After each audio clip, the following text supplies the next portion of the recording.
Hi everybody. Tonight, let us embark on a journey through time, one that meanders through the silent chambers and hidden corridors of a man whose music still whispers through centuries, Ludwig van Beethoven. You may know him as a towering genius of classical music, a composer whose symphonies shook the grand halls of Europe. But beyond the stages and standing ovations, beyond the ink-stained sheets of music, lay a life woven with secrets, sorrows, passions, and unspoken dreams. This story seeks not to recount mere facts, but to gently lift the veil on the secret life of Beethoven, a life of shadows and light, of genius often misunderstood, and of a heart yearning for a world that never fully embraced him.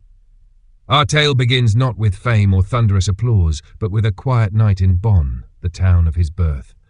The year was 1770, though the exact date remained a mystery, even to Beethoven himself in later years. The Rhine flowed dark and silent beside the clustered houses, its quiet current mirroring the subdued breath of the city in sleep. In a modest home on Bongasse, a child lay restless in his cradle, his tiny hands twitching in sleep as if already reaching for invisible melodies in the air. Johann van Beethoven, the boy's father, was a court musician. A man of talent, yes, but a heart hardened by disappointment and drink. Johann saw in his son not a child, but a second chance, a vessel through which he might claim the glory that had forever eluded him. The boy's earliest lullabies were no tender cradle songs, but the sharp commands of a father determined to forge a prodigy. As dawn broke over the cobbled streets of Bonn, the child was often roused from slumber to the cold touch of piano keys beneath his small fingers, his father's stern voice cutting the morning hush. Those first years were marked by long hours at the clavier, the violin and the organ. Sometimes his little hands trembled so much that the keys seemed to blur before his eyes. His father's voice, sometimes hoarse with drink, demanded perfection, patience, brilliance. Yet behind the harshness was a desperate hope, a father's fragile dream of fame, lit like a wavering candle in a world of dim prospects. And within young Ludwig, something began to stir. Not merely a desire to please, nor a child's yearning for approval, but a deep, inexplicable connection to the sounds he coaxed from strings and keys. Music did not just surround him, it seemed to live within him, pulsing like a second heartbeat. Despite the strict regimen, there were moments when the young boy slipped away into a world of his own. A patch of woods near the riverbank became his silent refuge. There, amid whispering leaves and the soft murmur of the water, he would sit quietly, watching sunlight dance upon the ripples. It was in these moments of quiet escape that melodies, soft and uncertain, would drift through his mind like gentle breezes. Though he could not yet write them down, they lingered, haunting the edges of his thoughts, waiting for the day he would give them voice. But life in Bonn was not always so gentle. The family's modest means kept them in a constant struggle. Johann's temper grew darker as the years went on, the bottle becoming both his companion and his curse. Ludwig's mother, Maria Magdalena, a woman of gentle spirit and quiet suffering, stood between father and son like a silent shield. Her soft eyes often met Ludwig's across a crowded room, speaking silent words of comfort and quiet understanding. It was from her, perhaps, that Ludwig inherited his capacity for deep feeling, a reservoir of emotion that would later pour into his music like rain into a waiting sea. At the age of 7, Ludwig gave his first public performance. Bonn's small community gathered in a modest hall, the air thick with the scent of wax candles and hushed expectation.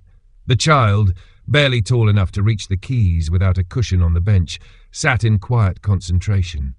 His father watched from the shadows, his face a mask of stern pride. The music began, uncertain at first, then swelling with unexpected confidence. Those in attendance would later whisper of the strange, magnetic intensity that seemed to radiate from the boy. Not a mere performer, but a vessel for something larger, something beyond words. Yet with every note played, a quiet seed of conflict took root within young Ludwig. Though music came to him with effortless grace, it became entangled with the sharp sting of his father's demands. Where others might have found joy, Ludwig often found pressure, and where applause echoed for some, it echoed hollow for him, shadowed always by the question, would it ever be enough? Was he playing for himself, or merely for the fading dreams of his father? These questions, though silent and without form, began to colour the edges of his world. The boy who played with such haunting beauty grew into a youth marked by a fierce inner resolve. By the time he was a teenager, Ludwig had begun to surpass his father's teachings. He sought other mentors, other voices, drawn always to the mysterious realm where music transcended mere notes and became something ineffable, a bridge between the heart and the heavens. Yet even as his talent grew, the world remained blind to the boy's quiet struggles. The neighbours saw only a young musician of promise, a child prodigy under the stern hand of a demanding father. They did not see the sleepless nights, the aching hands, the silent tears shed in the dark of his small attic room. They could not hear the quiet symphonies he composed in his mind, each note a whispered fragment of a soul yearning for something he could not yet name.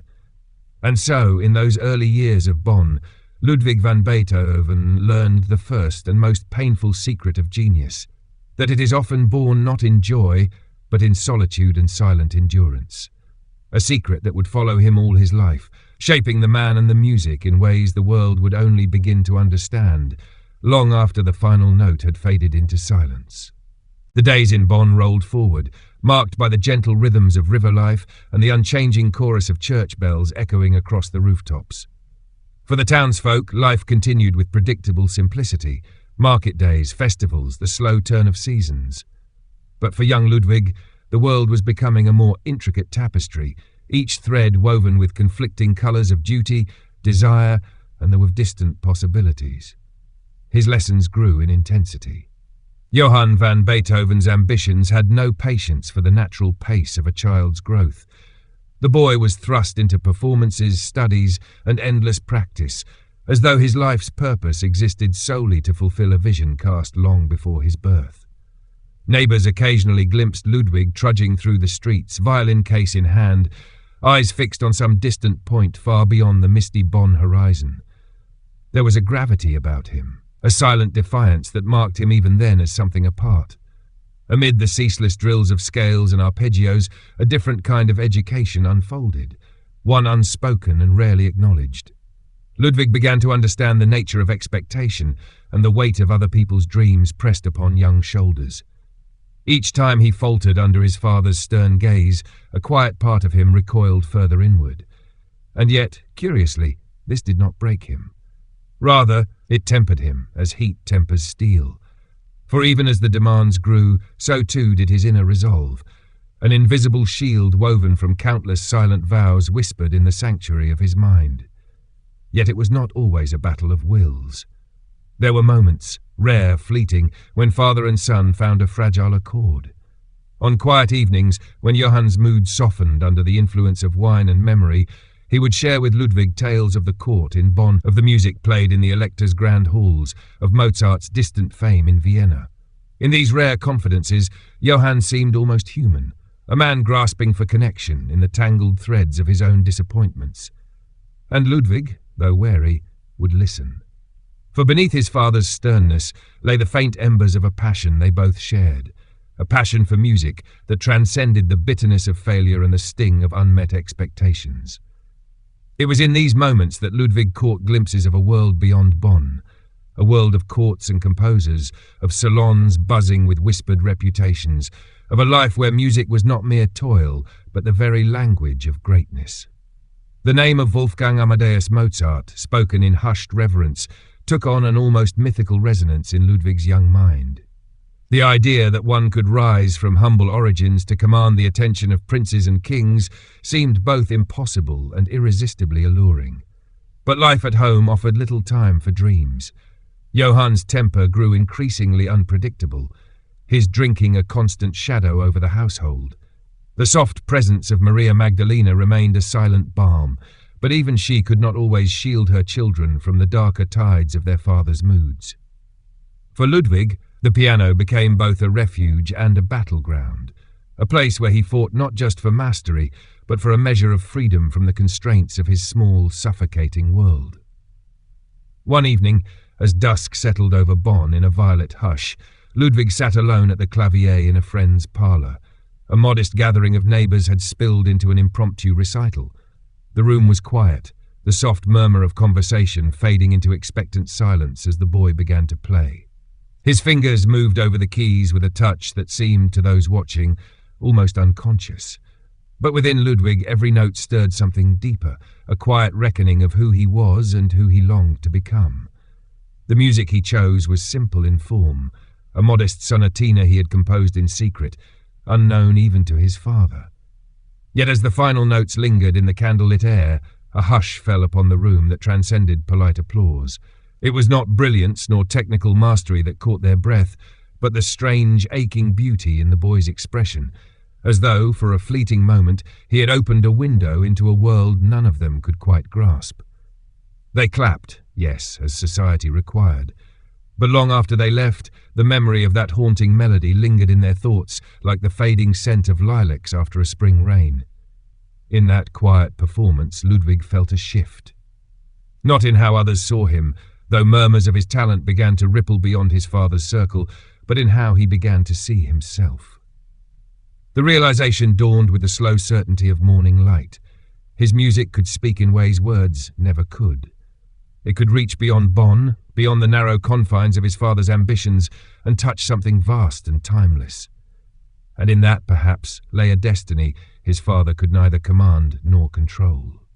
As the months turned to years, Ludwig sought out every opportunity to learn.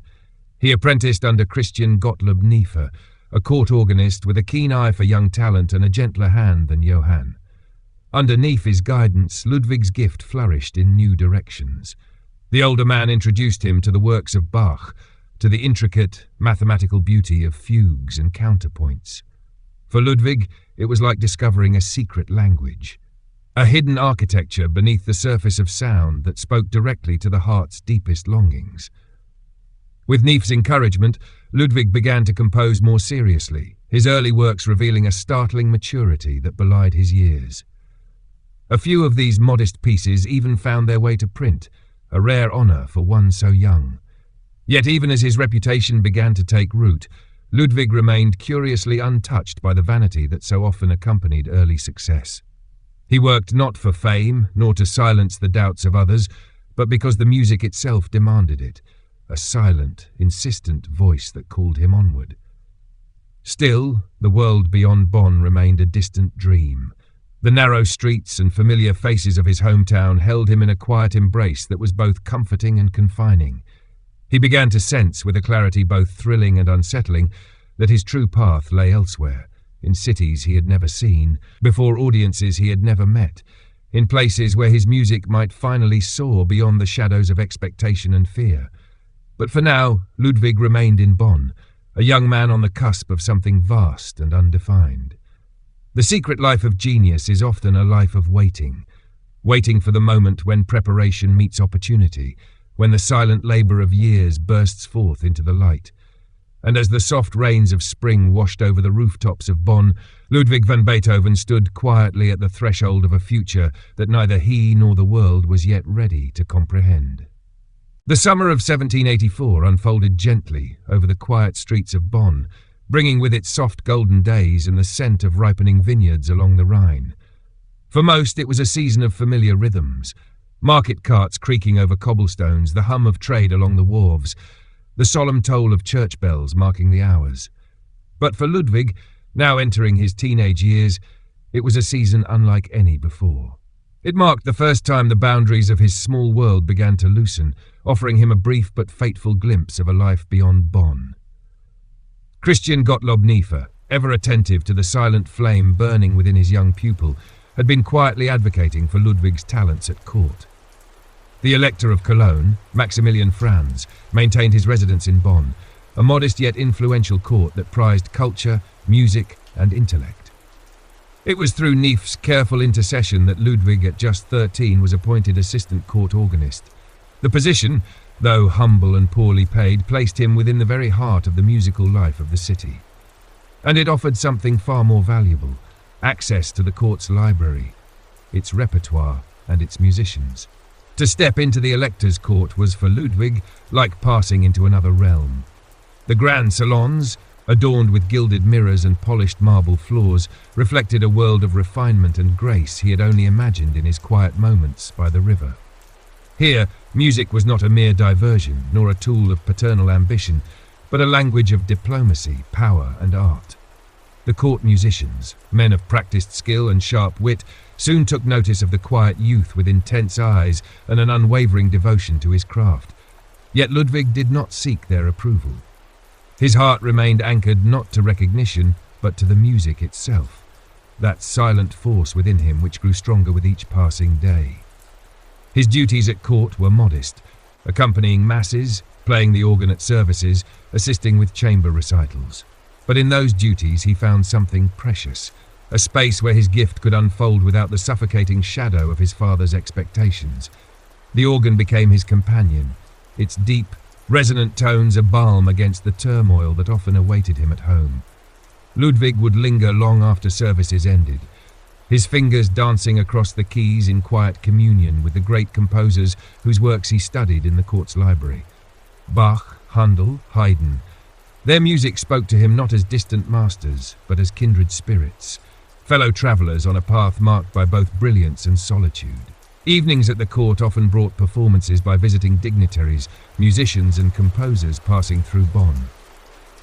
Ludwig, though but a boy in the eyes of many, listened with an attentiveness that did not go unnoticed. He absorbed every nuance, every flourish of style, each subtlety of expression. What others heard with polite appreciation, Ludwig seemed to internalize, filing away each experience in the silent treasury of his mind. Yet even within this newfound world, shadows lingered. His father's decline became more pronounced with each passing month. Johann's drinking deepened, his temper grew more erratic, and the family's modest means began to fray under the weight of his excesses. Ludwig, now old enough to comprehend the grim realities of their situation, took on more and more responsibility. His small salary from the court often went not toward his own needs, but toward supporting his family, his mother, his younger brothers, and even the man who had once been his harshest taskmaster. This quiet burden became another secret Ludwig carried, the knowledge that even as he brushed against the glittering edges of a world he longed to enter, he remained tethered to a life of struggle and sacrifice. Yet he bore it with a stoicism rare for his age. Those who encountered him at court noted his reserved demeanor, his intensity, and the quiet dignity with which he carried himself. Few guessed the silent battles he fought within. In the autumn of that same year, a visitor arrived in Bonn who would leave an indelible mark on Ludwig's imagination. Count Ferdinand von Waldstein, a nobleman of Viennese descent, known for his patronage of the arts and his keen interest in promising young talent. Waldstein attended several court performances and, intrigued by the whispers surrounding the young organist, sought him out after a recital. Their first meeting was brief, almost casual. The Count, with his characteristic charm and keen eye for talent, spoke to Ludwig not as a superior to a subordinate, but as a man addressing a fellow artist. He asked about Ludwig's studies, his aspirations, his compositions. And though the young musician answered with customary reserve, something in Waldstein's manner struck a chord deep within him, a rare and precious recognition not of what he was, but of what he might yet become. Over the following months, Waldstein became a quiet presence in Ludwig's life, offering support, introductions, and, most importantly, encouragement.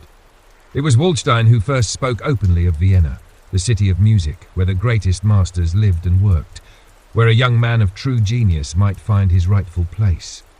The idea, once a distant, hazy dream, began to take on sharper outlines in Ludwig's mind. And yet, even as the vision of Vienna shimmered on the horizon, the harsh realities of Bonn clung to him. His mother's health, always fragile, began to decline. Maria Magdalena, whose quiet strength had been the silent heart of their family, grew pale and thin. The worry that shadowed Ludwig's eyes deepened, and his music in those days took on a new haunting quality, melodies tinged with a longing and sorrow that belied his tender years. As winter descended upon Bonn, wrapping the city in a hush of snow and frost, Ludwig found himself standing at a quiet crossroads. His days were filled with the formalities of court, his evenings often weighed down by the silent vigil at his mother's side. And yet, within him, the flame of his gift burned ever brighter, pushing against the walls of his small world, whispering of a destiny not yet claimed. He began composing with greater fervour, small works, yes, but each a fragment of a larger, unseen whole. He poured into them his hopes, his fears, his silent yearning for something beyond the reach of his present life. Music became not just a refuge, but a lifeline, a silent conversation with a future only he could hear. In those quiet months, Ludwig van Beethoven learned another secret of genius, that it is not merely a matter of talent or ambition, but of endurance. The ability to stand in the quiet shadows of obscurity, to labor without recognition, to nurture a flame no one else can see. This, too, is the silent work of a life destined for greatness. And as the first snows fell softly over Bonn, the young musician stood, silent and steadfast, waiting for the world to open its doors. The spring of 1787 arrived with a gentle warmth that coaxed the trees of Bonn into blossom, their soft petals drifting like silent snow upon the cobbled streets.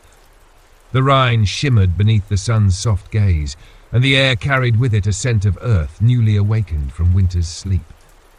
For Ludwig, it brought not just the change of season, but the turning of a page long awaited, the chance at last to set foot beyond the borders of his small, stifling world. Vienna.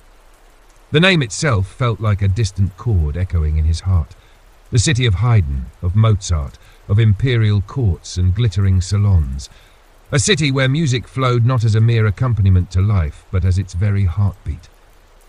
Through the quiet efforts of Count Waldstein and the faint, reluctant blessing of the Elector, Ludwig received the opportunity that had hovered at the edge of his dreams. He would travel to Vienna, if only for a short time, to study, to observe, perhaps even to meet the great Mozart himself. The journey was modest, undertaken with little fanfare. A carriage rattling along the rutted roads, stopping at village inns and post stations, the slow unfolding of the countryside like a quiet overture. Ludwig travelled not as a prodigy greeted by crowds, nor as a court envoy adorned in finery, but as a solitary young musician with a heart full of silent hopes. The weight of his family's struggles rode with him, pressing close against the fragile excitement that stirred beneath his calm exterior. Vienna greeted him not with grandeur, but with a curious blend of bustle and grace. Its streets swarmed with merchants, scholars, soldiers and musicians, a living symphony of voices and colours. The grand facades of palaces stood alongside humble taverns, their walls alive with laughter and music. For Ludwig, the city felt at once overwhelming and strangely familiar, as though he had wandered into a waking dream woven from the fragments of his silent imaginings. His first days were spent in quiet observation.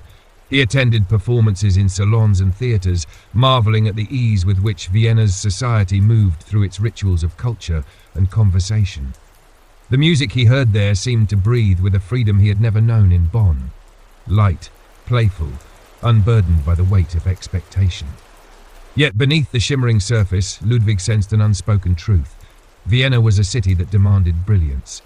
It welcomed talent, yes, but only the kind that dazzled, that commanded attention with effortless grace. And Ludwig, with his quiet intensity and shadowed heart, felt both drawn and daunted by this world of shining masks. But there was little time for reflection. Through careful introductions, Ludwig was granted an audience with the man whose name had echoed in his dreams since childhood, Wolfgang Amadeus Mozart. The meeting was arranged in a modest room within Mozart's lodgings, far removed from the glittering stages of the imperial court. No grand reception, no lavish concert, just a young man with trembling hands seated before a master whose gaze held a curious, penetrating calm. Accounts of that meeting have drifted through time, veiled in legend and softened by retelling. But what remains certain is this. Ludwig played for Mozart, and in that brief exchange, something passed between them, something silent, weightless, yet profoundly real. At first, Mozart listened with the polite detachment of a man accustomed to eager young musicians seeking favour. But as Ludwig continued, weaving melodies with a depth far beyond his years, the master's expression shifted, his gaze sharpening with quiet surprise.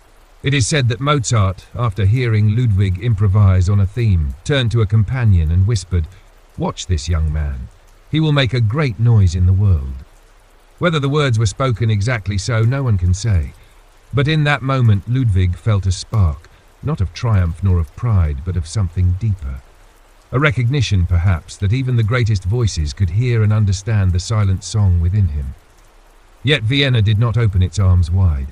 The city, for all its glittering charm, remained a place of fleeting opportunities and unspoken barriers. Ludwig's stay was brief, cut short by a summons from home that arrived like a dark chord in a joyful symphony. His mother, his quiet anchor, his silent comfort, had fallen gravely ill.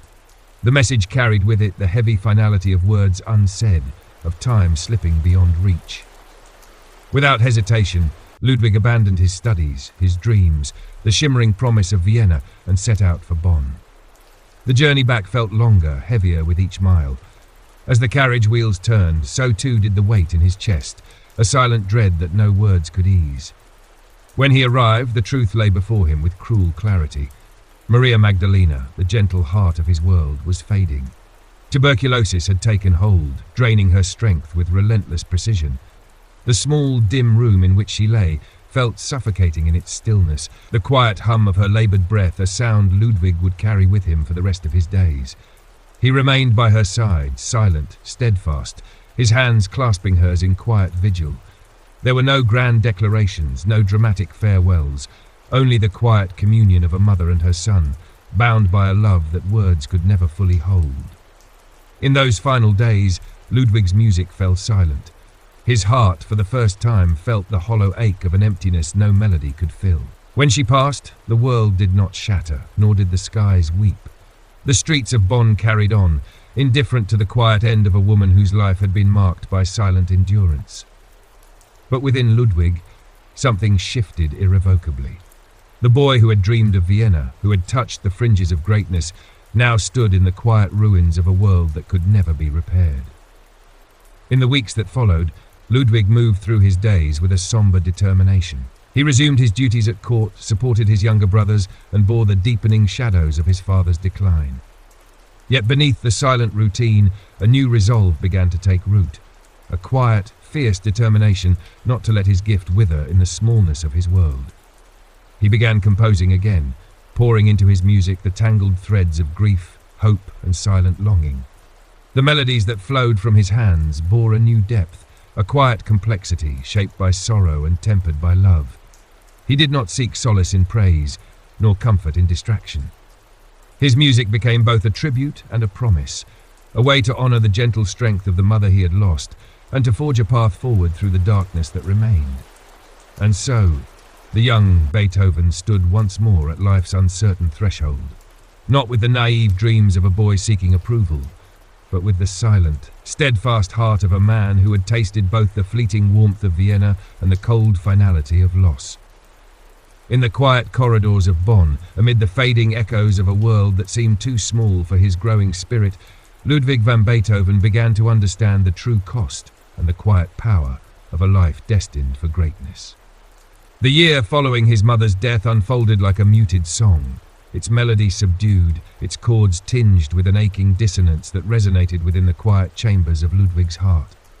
The familiar streets of Bonn, once pathways of youthful curiosity, now felt draped in a hush of silent endurance. Life continued with its expected rhythm, but for Ludwig each day carried a new weight, an unseen burden that pressed upon his every step. Johann van Beethoven, stripped of his wife's gentle presence, spiraled further into the shadows of his own making. His drinking deepened, leaving the household in a state of constant uncertainty. There were days when Johann could barely rise from his chair, his voice a slurred echo of former stern commands. And there were nights when his rage returned with bitter force, casting long, oppressive shadows across the cramped family home. Ludwig, now 17, assumed the mantle of quiet guardian. His role shifted from that of a dutiful son to the silent pillar upon which his younger brothers leaned. Caspar Karl and Nikolaus Johann, mere boys still, looked to their elder brother not with fear, but with a quiet trust forged in the silent battles of their shared hardship. It was Ludwig who managed the household's meagre finances, who ensured there was bread on the table, who faced the creditors with a calm that belied the storm within. Yet even amid the suffocating duties of survival, Ludwig's music did not fade. If anything, it deepened, its quiet urgency burning brighter against the dark canvas of his daily struggles. The court, aware of his increasing mastery, began to entrust him with more prominent roles. His reputation grew beyond the whispered admiration of fellow musicians. Nobles and scholars alike began to take notice of the young man whose compositions bore a depth rare for his years. Christian Gottlob Neefe remained a steady presence, offering guidance and, when possible, shelter from the burdens that pressed so heavily upon Ludwig's shoulders. Under Neefe's mentorship, Ludwig delved deeper into the works of the great masters: Bach's intricate fugues, Handel's majestic oratorios, Haydn's luminous symphonies. But more importantly, Neefe nurtured in Ludwig a quiet understanding that true artistry is not merely a reflection of skill, but of the heart's most hidden truths, expressed through the language of sound. It was during these years that Ludwig composed his earliest known published works, the Dressler Variations, simple yet bearing hints of the expressive voice that would later define his genius. He also began work on chamber pieces, songs, and even larger forms, experimenting with structures and harmonies as though seeking the precise contours of his inner voice. His music, though modest in public recognition, became a private declaration, a silent, unwavering testament to a spirit unbroken by circumstance. And yet Vienna still called to him. The memory of those brief weeks in the imperial city lingered, a distant echo of possibilities unrealized. The encounter with Mozart, the hum of salons, the shimmering pulse of a city alive with music, these remained imprinted upon his heart like a half-remembered dream. Vienna was no longer just a symbol of escape. It had become a quiet beacon, a destination etched into the silent map of his future. But for now, duty held him in Bonn. In the spring of 1789, another quiet storm passed over Ludwig's life. His father, finally undone by his vices, was dismissed from his post in the court chapel. The dismissal carried not only the sting of public disgrace, but the practical consequence of lost income. A blow that threatened to pull the family into the yawning depths of poverty. Faced with the grim reality of their situation, Ludwig petitioned the elector for legal guardianship of his younger brothers, seeking to have half of his father's pension redirected to him.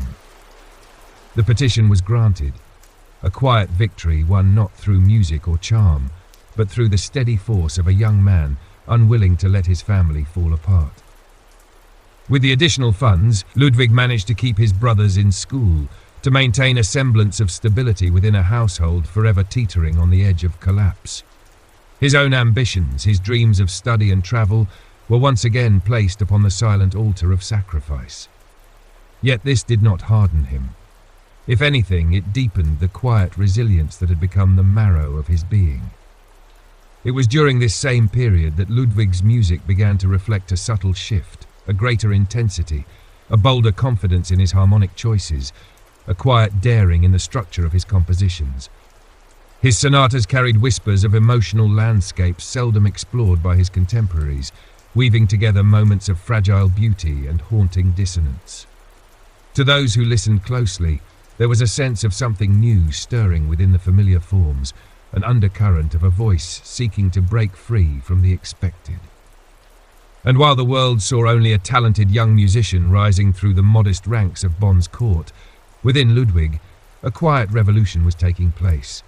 The slow, silent forging of a spirit that refused to be shaped by the narrow confines of his circumstance. A spirit that absorbed each hardship not as a chain, but as a quiet lesson in endurance and purpose.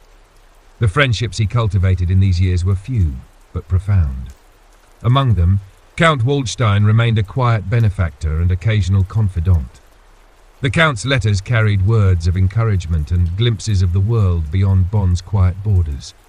He spoke of Vienna often, hinting at opportunities yet to come, at patrons willing to support a talent such as Ludwig's, if only he could break free from the chains of duty and circumstance. And yet, despite the gentle pull of dreams deferred, Ludwig remained. Not with resentment, nor with the bitterness that so often festers in hearts chained to unfulfilled desires.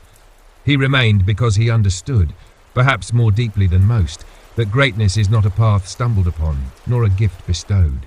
It is a silent forging, a quiet, relentless shaping of spirit and purpose, endured in the hidden chambers of one's own heart. As the decade drew toward its close, the world beyond Bonn began to stir with quiet unrest. Whispers of revolution, the distant thunder of change rumbling across Europe's horizon. But within the silent heart of Bonn's most gifted musician, a different kind of revolution stirred. one born not of politics or rebellion, but of the quiet, unyielding voice of genius, preparing in the deepest shadows of sacrifice to one day step into the light. The final years of the 1780s wrapped Bonn in a soft, uncertain hush, a calm perched at the edge of unseen storms. The political tensions stirring across Europe whispered through salons and taverns alike, carried on the lips of merchants and messengers. Yet within the winding streets of Ludwig's hometown, life continued with its modest rhythms, untouched by the great upheavals gathering just beyond the Rhine. For Beethoven, these years were neither marked by grand triumphs nor bitter defeats, but by the slow, steady deepening of his craft, a quiet apprenticeship to both art and life. With his father fading further into obscurity and his younger brothers slowly coming of age, Ludwig's role as head of the household remained unchallenged. The gravity of responsibility settled upon him with a weight that might have crushed a lesser spirit. Yet Ludwig bore it as one might carry an invisible shield, not with pride, but with a calm, relentless purpose. His mornings began with court duties, his afternoons with lessons, and his evenings with compositions penned in the dim solitude of his modest lodgings. The court chapel remained his primary post, yet his reputation as a teacher began to grow quietly among Bonn's nobility. Families sought him not merely for his skill at the clavier, but for the intensity and sincerity with which he approached every lesson. Ludwig taught with the same fervour he brought to his own studies, patient, precise, yet infused with a passion that belied his otherwise austere demeanour. It was said among his pupils that to study with Beethoven was to be seen, truly seen, in one's potential and shortcomings alike. But Ludwig himself remained a figure set apart. He moved through Bonn's society with a quiet reserve, courteous but never ingratiating, present but always slightly withdrawn. He attended gatherings when duty required, yet he rarely lingered. Conversations seemed to weigh upon him, their empty pleasantries paling beside the rich inner dialogues he conducted within his own mind. Only among a few trusted friends, Neef, Waldstein, and a small circle of fellow musicians, did glimpses of his warmer nature emerge. Even then, it was a warmth marked by intensity rather than ease, like a fire that burned silently beneath the surface. Music continued to pour from him in fragments and bursts. His compositions, still modest in scope, began to carry whispers of the bold voice that would one day redefine the very boundaries of sound. His early piano sonatas showed a daring manipulation of form. His chamber works hinted at emotional depths far beyond their simple structures. Those who heard them remarked not only on their technical mastery, but on the strange, haunting quality they possessed, as though each piece carried within it a shadowed memory, a silent echo of unseen worlds. Yet for all his growing reputation, Vienna remained a distant shore Ludwig could only glimpse from afar. The years passed, and with them, the initial promise of a swift return to the imperial city seemed to fade. His brief encounter with Mozart became, in memory, both a treasured moment and a quiet ache, a reminder of what might have been had life's currents flowed differently. But Ludwig, shaped by hardship and honed by duty, did not allow himself the indulgence of regret. He carried the memory not as a wound, but as a quiet ember, a spark waiting patiently for the right moment to ignite. In the midst of this patient waiting, a new opportunity stirred from an unexpected quarter. Franz Joseph Haydn, the celebrated composer known as the father of the symphony, passed through Bonn in the autumn of 1790, returning from a triumphant tour of London. His name echoed across Europe, a beacon of musical excellence and innovation. The court, eager to honour such a figure, hosted a series of events in his honour, and Ludwig, by now recognised as Bonn's most promising musician, was invited to perform. Their meeting was brief, almost incidental.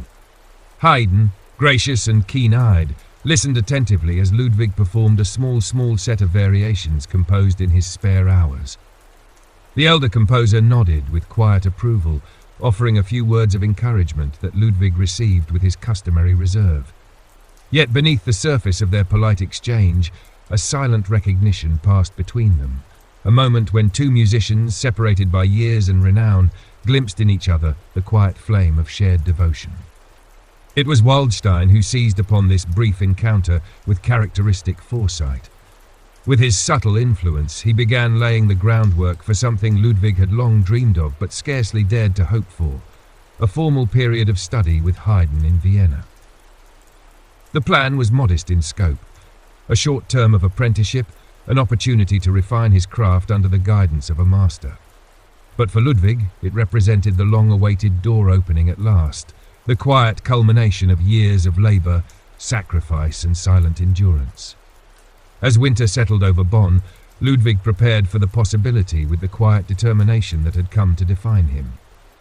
He continued his duties without complaint, maintained his household with unflagging devotion, and poured every spare moment into his compositions.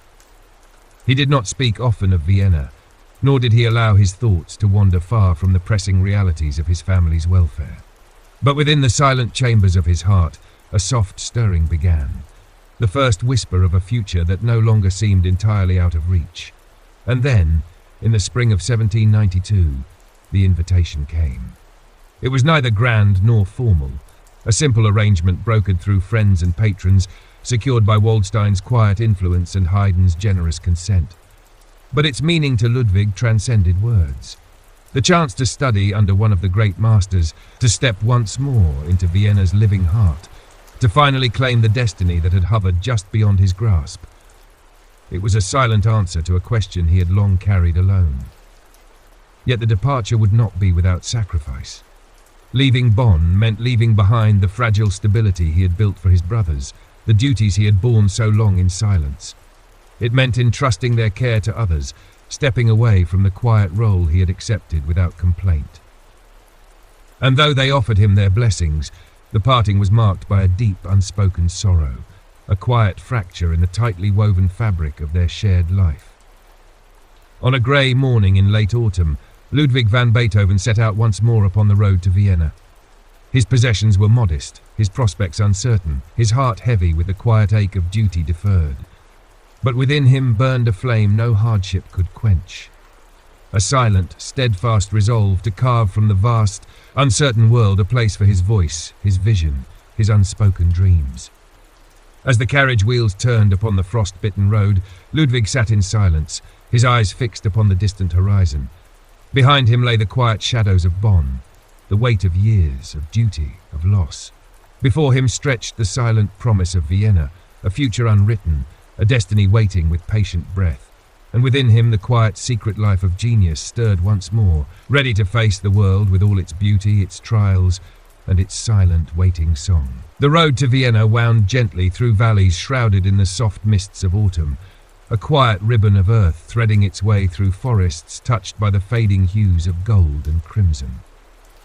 Ludwig sat within the modest carriage, his hands resting lightly upon his knees, his gaze fixed not upon the passing scenery, but upon something far beyond the rolling hills and scattered villages.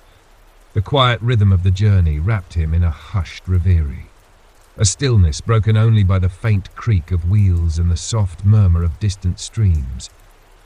He travelled without entourage, without the pomp that often accompanied young prodigies entering the courts of Europe. His name, though whispered with growing respect in the circles of Bonn, remained largely unknown in the bustling salons of Vienna. Yet within him stirred a quiet certainty, a conviction that needed no heralds nor grand introductions.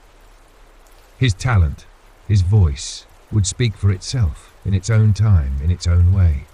Vienna, when it finally unfolded before him, did so not with the thunder of great fanfare, but with the soft hum of a city alive with countless private worlds.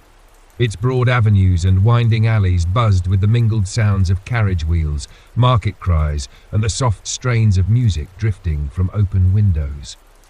Palaces of marble and gilded stone stood beside modest homes of plaster and timber, their facades bearing silent witness to centuries of history, grandeur, and quiet human striving. Ludwig arrived under a sky washed pale by the coming winter, the air tinged with the faint scent of burning wood and the distant echo of church bells. The city embraced him with neither warmth nor coldness, but with the quiet indifference of a place accustomed to the passage of strangers and seekers. And Ludwig, true to his nature, asked nothing from it in return.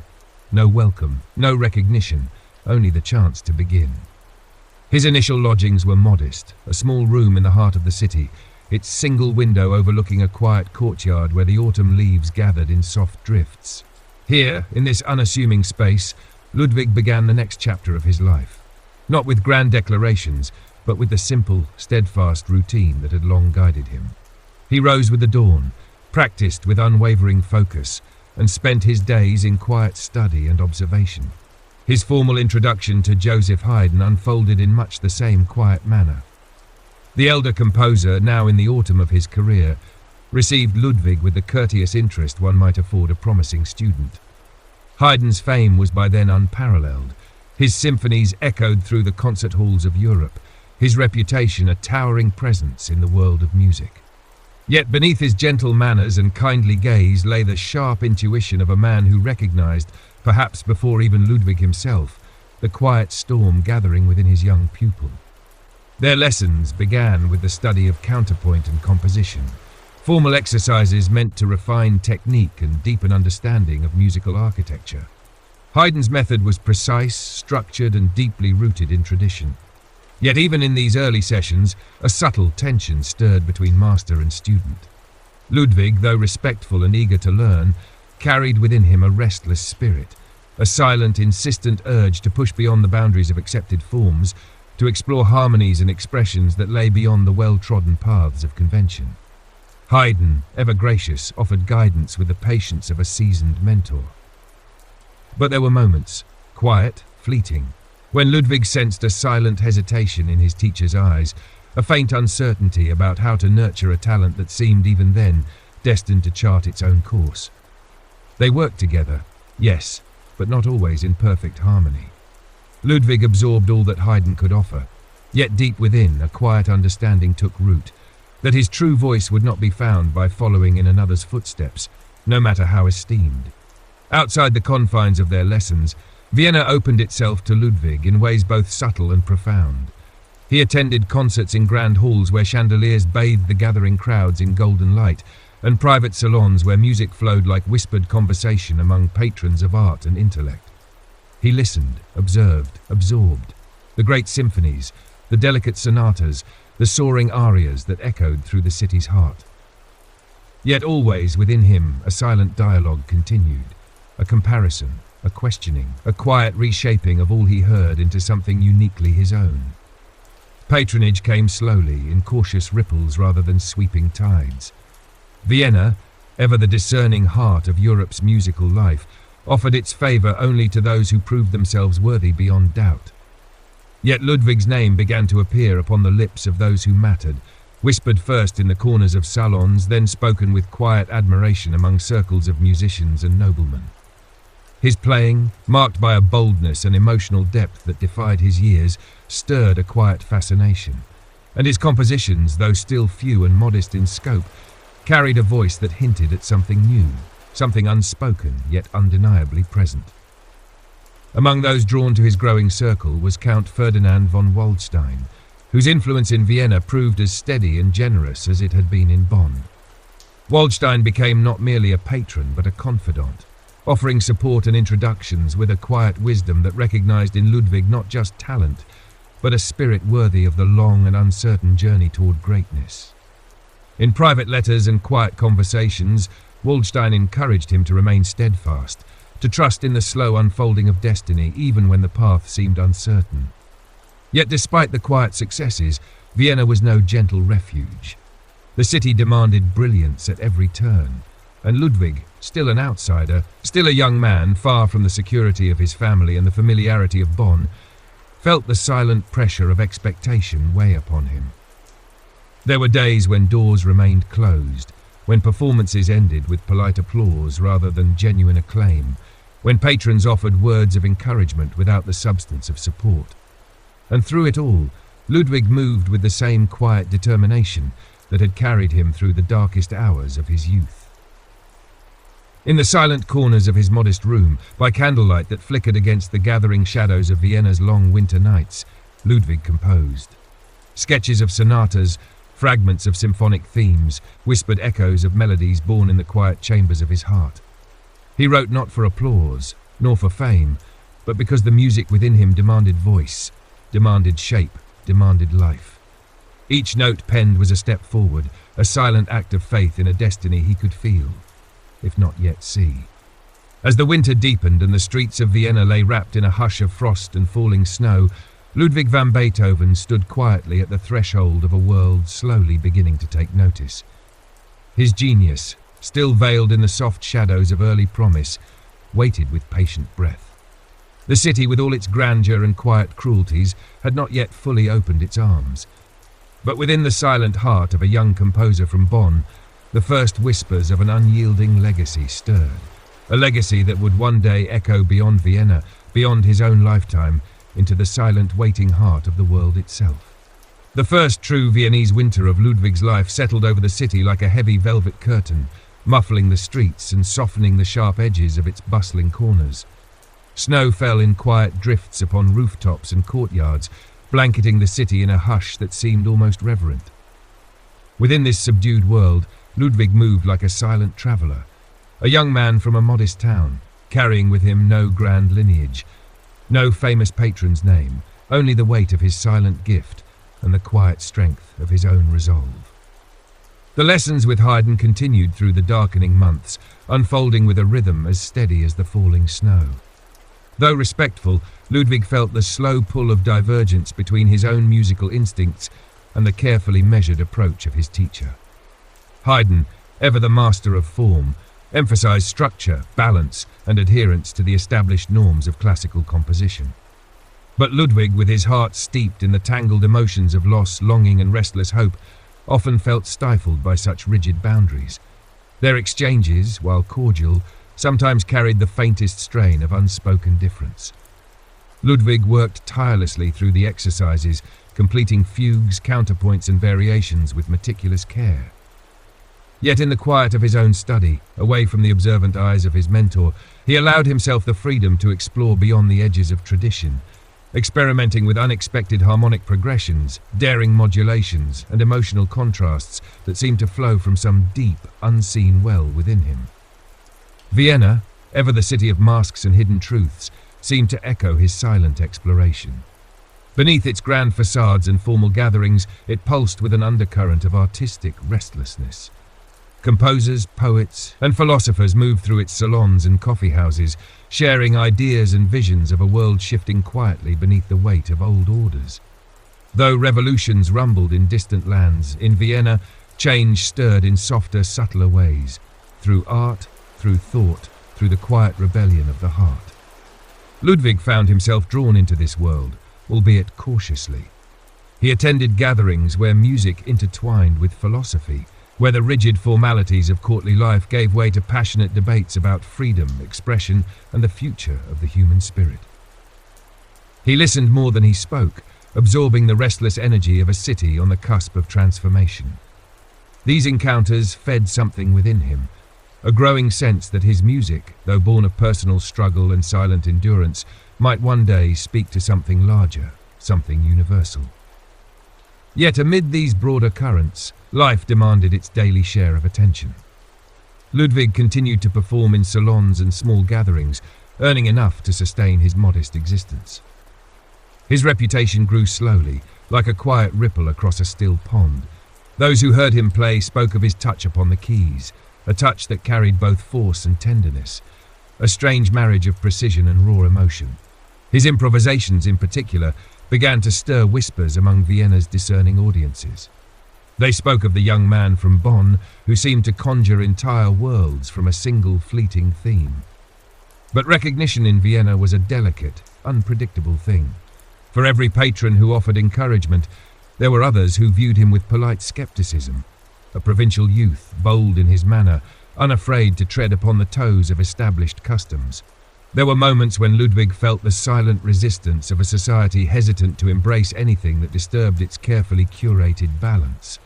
And yet he pressed on, neither embittered nor discouraged, carrying himself with the quiet fortitude of one who measures success not by applause, but by the unyielding pursuit of his calling. Through these early months in Vienna, Count Waldstein remained his steadfast supporter. The Count, moving with ease among the city's influential circles, often spoke of Ludwig with quiet conviction, planting seeds of curiosity among those who might one day become allies, patrons, or lifelong friends. It was Waldstein who offered not only introductions but also words of quiet wisdom, reminders that greatness was a slow, often unseen journey, one that unfolded in silent acts of endurance rather than sudden bursts of glory. In the quiet moments of reflection, Ludwig often thought of Bonn, of the winding streets, the soft hush of the Rhine, the faces of his brothers, the silent strength of his late mother. The memory of his father lingered too, not as a source of bitterness, but as a shadow that shaped his unwavering sense of independence. These thoughts stirred not melancholy within him, but a deeper sense of purpose, a resolve to honour the path that had brought him here, to give voice to the silent song that had accompanied him through every dark and uncertain hour. And so, within his modest room, under the soft flicker of candlelight, Ludwig composed. Sonatas that hinted at storms beneath serene surfaces, piano pieces that danced on the edge of established form, chamber works that spoke in quiet, haunting tones of loss, hope, and unspoken dreams. He wrote with a discipline born not of ambition, but of necessity. An artist compelled by the silent, insistent voice within him that refused to be silenced. By the spring of 1793, the first quiet fruits of his labour began to emerge. His compositions found their way into performances at small gatherings, carried on the tongues of admirers who recognised in him not just a skilled musician, but a voice unlike any other. A voice that spoke in tones both familiar and startlingly new. His music, though rooted in the traditions of the great masters, carried with it a depth of feeling, a daring intimacy that set it apart from the polished perfection of the Viennese elite. But even as the whispers of recognition grew, Ludwig remained anchored in the quiet, unwavering heart of his purpose. He did not seek fame, nor did he crave the fleeting favour of fashionable patrons. His ambition, if it could be called that, lay in something far deeper. A desire to give form to the silent truths of the human heart, to weave from the raw threads of his own experience a tapestry that might one day speak to all who heard it. As the city bloomed once more beneath the soft light of spring, Ludwig van Beethoven stood at the quiet threshold of a destiny still shrouded in the gentle mists of becoming. The secret life of genius, so often imagined as a blaze of sudden glory, revealed itself in him as a slow, silent unfolding, a quiet, steadfast journey marked not by grand gestures, but by the simple, relentless act of remaining true to the silent song within. And in the hushed heart of Vienna, that song began at last to find its voice. The soft breath of Vienna's spring carried with it the mingled scents of budding trees, freshly tilled earth, and the faint trace of lilacs drifting through the narrow streets. Life returned to the city in gentle waves. Carriages moved more freely along the avenues, market stalls blossomed with colour, and laughter spilled once more from the open windows of quiet parlours. For Ludwig, however, the passing of seasons marked not a change in fortune, but a quiet deepening of the life he had built within the city's silent heart. By now, his days moved to a rhythm uniquely his own. The morning hours belonged to study and composition, a sacred time when the world beyond his modest lodgings fell away, and only the soft scratch of pen upon paper, the silent hum of imagined melodies, filled the air. His afternoons were given to lessons, both as pupil and teacher, as he continued under Haydn's formal guidance, while also instructing a growing number of private students. And the evenings, when not claimed by performances or gatherings, found him at the keyboard, his fingers coaxing from the ivory keys the whispered echoes of works yet to be born. The lessons with Haydn continued, but the quiet strain between master and student grew more pronounced. Haydn, steeped in the elegance and balance of the classical tradition, often counselled restraint, encouraging Ludwig to adhere to the well-worn paths of form and proportion. Yet Ludwig, with a heart attuned to the silent storms of emotion and a mind restless with unseen possibilities, felt the quiet pull of another direction, one that leaned not toward convention, but toward the raw, uncharted territories of human expression. It was not defiance that stirred within him, but a quiet conviction. Ludwig respected Haydn deeply, admired his mastery and his grace. Yet he sensed with growing certainty that his own voice would never find full expression within the polished confines of classical expectation.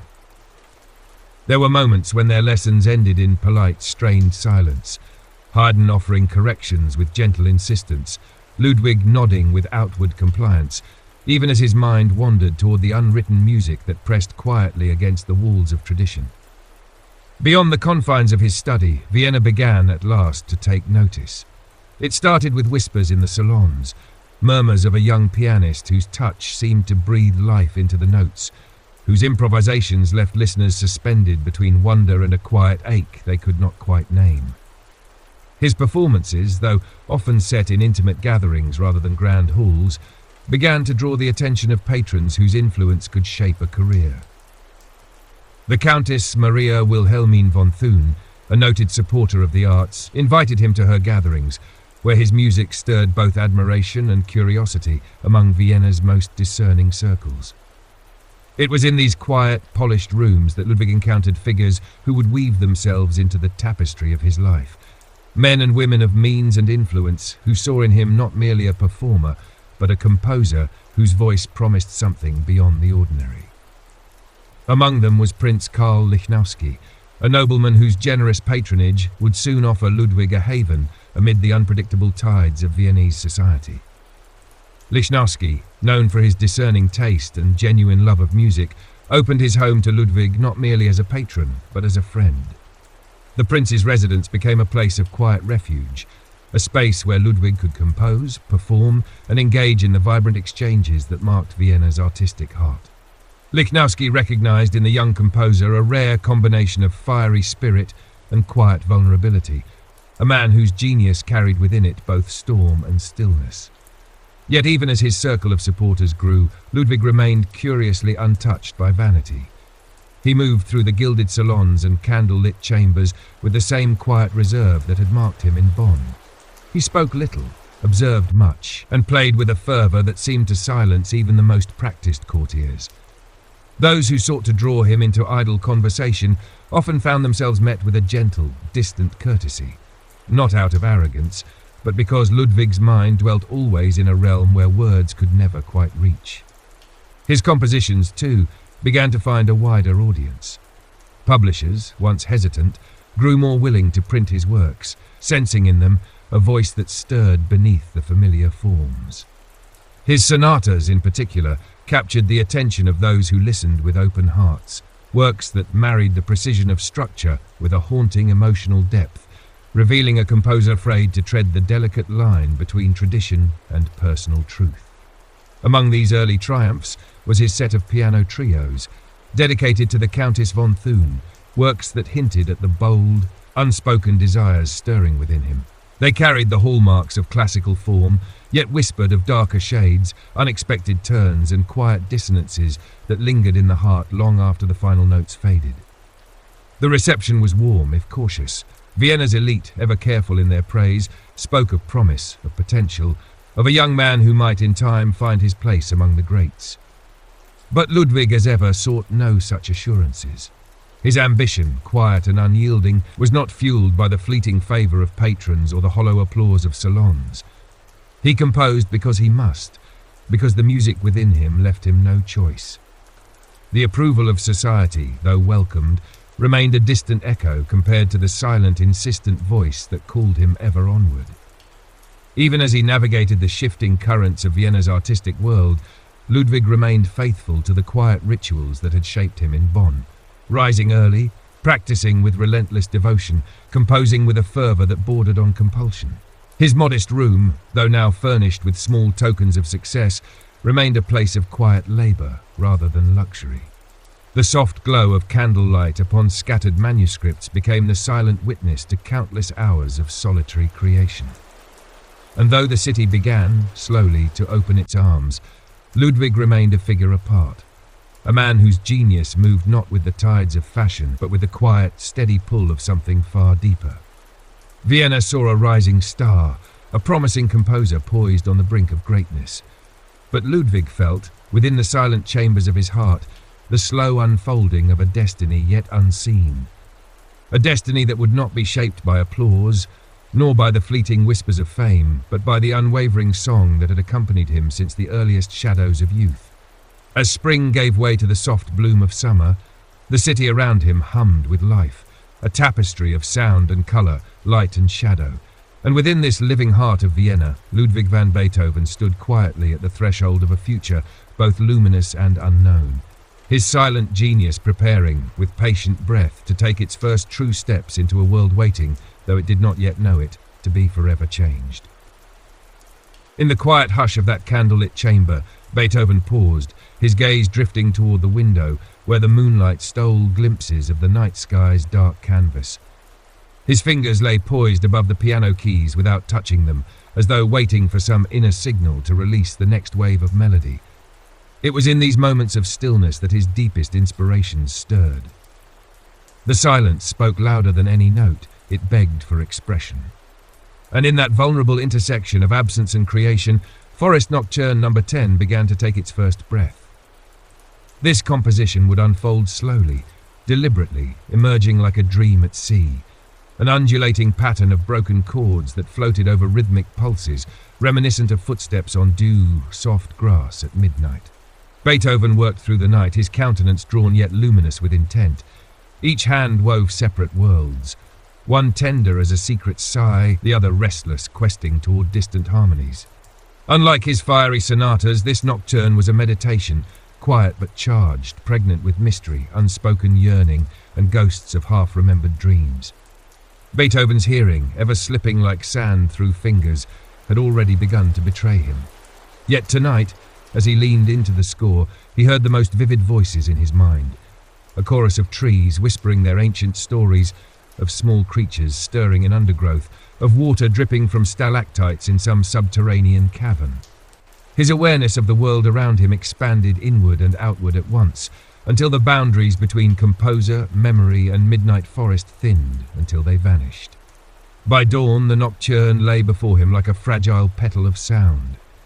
He traced each measure with his fingertip, reading notes with reverence, as though rediscovering some lost scripture. He knew it would move listeners, yet he also feared that, without the intimacy of this moment, the compositional secrets would be lost in performance. The hushed pauses that breathed life into gestures, the overlapping voices that spoke not through melody but through tension and release. Still, he could not keep it to himself. When his trusted friend and publisher, Franz Anton Gebauer, visited that morning, Beethoven asked him to sit at the piano. The room was dim. The early sunlight filtered weakly through drawn curtains. Beethoven placed the fresh manuscript on the music stand and swept his grey hair back, his eyes bright despite the pale rings around them. "Listen," he said softly, and began to play. Gebauer listened with a furrowed brow growing softer, enthralled by the undulating undercurrent of the piece. He felt as if he were not in a salon but in some subterranean grove, sunlight puddling through ancient branches overhead. The music unsettled him because it felt personal, private, almost too intimate to share. At one point he leaned forward, breath hanging, palms moist, as though he were engaging in a conversation too hushed for speech. When Beethoven finished, ghosting over the last chord in near silence, Gebauer sat still for what felt like minutes before finding his voice. "It is extraordinary," he whispered. "Deep, almost as if I caught a secret. It feels like lost memories." Beethoven pressed Gebauer's hand across the instrument. "You hear it," he said softly. "My forest, my night. The voice I heard when I wished nothing more than to escape hearing, yet heard more than ever." He did not yet confess of his worsening deafness. That admission would come later, but tonight his loss and longing were encoded in the nocturne's measure. With cautious fervour, Gebauer committed to publish the score. He proposed a premiere performance in Vienna's intimate salon circles, where nuance and tender silences could be honoured. Beethoven agreed, though his eyes betrayed doubt. Public salons, he thought, were susceptible to applause that missed the heart, but he trusted Gebauer's taste and gave the green light. In the following weeks, as the manuscript passed to copyists and the salon date neared, Beethoven withdrew into deep creative work. The nocturne had woken something tragic yet expansive in him. He composed 3 pages of sketches in a small leather notebook he kept stowed beneath his pillow. The sketches were jagged, incomplete lines, suggestions for a second nocturne, more urgent, darker, wilder than the first. But each time he opened them, he imagined the audience's response and paused, reluctant to unleash something so private. He tucked the pages back beneath the pillow and returned to polishing Nocturne number 10. And as he refined the dynamics, diminishing at times to a whisper, swelling at others to waves of warmth, he could almost feel the applause slumbering at the edges, held at bay. He sought a balance of intimacy and resonance, an effect that might bring eyes to moisture and hearts to stillness. When the night of the salon arrived, Beethoven wore a deep charcoal coat, his waistcoat of pale jade catching candlelight as he walked into the drawing room. A scattering of Vienna's literati had gathered, a poet with clever eyes, a young painter whose hands trembled with enthusiasm, a pair of sisters who were students of composition, and several devout admirers who anticipated something extraordinary. Gebauer took his place near the piano, leaning in, the flicker of candlelight giving him an ethereal presence. Beethoven seated himself, spine straight even though his fingers shook. His hearing was faltering, the murmur of the gathering was dull, remote. He felt it as if through wool. But he heard what mattered, the breath of anticipation. He gave a slight nod and began. The opening broken chords appeared like moonlight upon velvet water, shifting, shimmering. He held a soft, sustained chord, then moved into a wandering melody that touched on longing, nostalgia, an intangible ache. In the hush, a single breath from a guest sounded too loud. Beethoven allowed it. He paused. The music pulled taut, then relaxed, like air escaping through a crack. He repeated, deeper, more richly. The room was suspended in that moment. No one moved, no one spoke, no one breathed except the music. Tears welled in the poet's eyes, the painter's gaze grew distant. The sisters exchanged glances, moved by the fragile inwardness of the sound. When Beethoven drew the last chord down to a nearly silent fade, there was a breath of awe. Then Gebauer rose and applauded, soft at first, as if he feared to break a spell, and one by one others followed. But in that delicate cascade of appreciation, Beethoven felt two things: relief, for the music had travelled intact, and sudden vulnerability, for the performance had spilled his soul before them. One of the sisters, a composer named Anna Schreiber, stood and approached him. She placed a gentle hand on his shoulder. "Herr Beethoven," she said in a hushed voice, "your music, it is as if you have brought the night into this room. I can still hear its echo." Beethoven simply let his eyes close briefly and nodded. No words could capture the half-formed confession in his heart. That night, after the guests departed, Beethoven sat alone at the piano.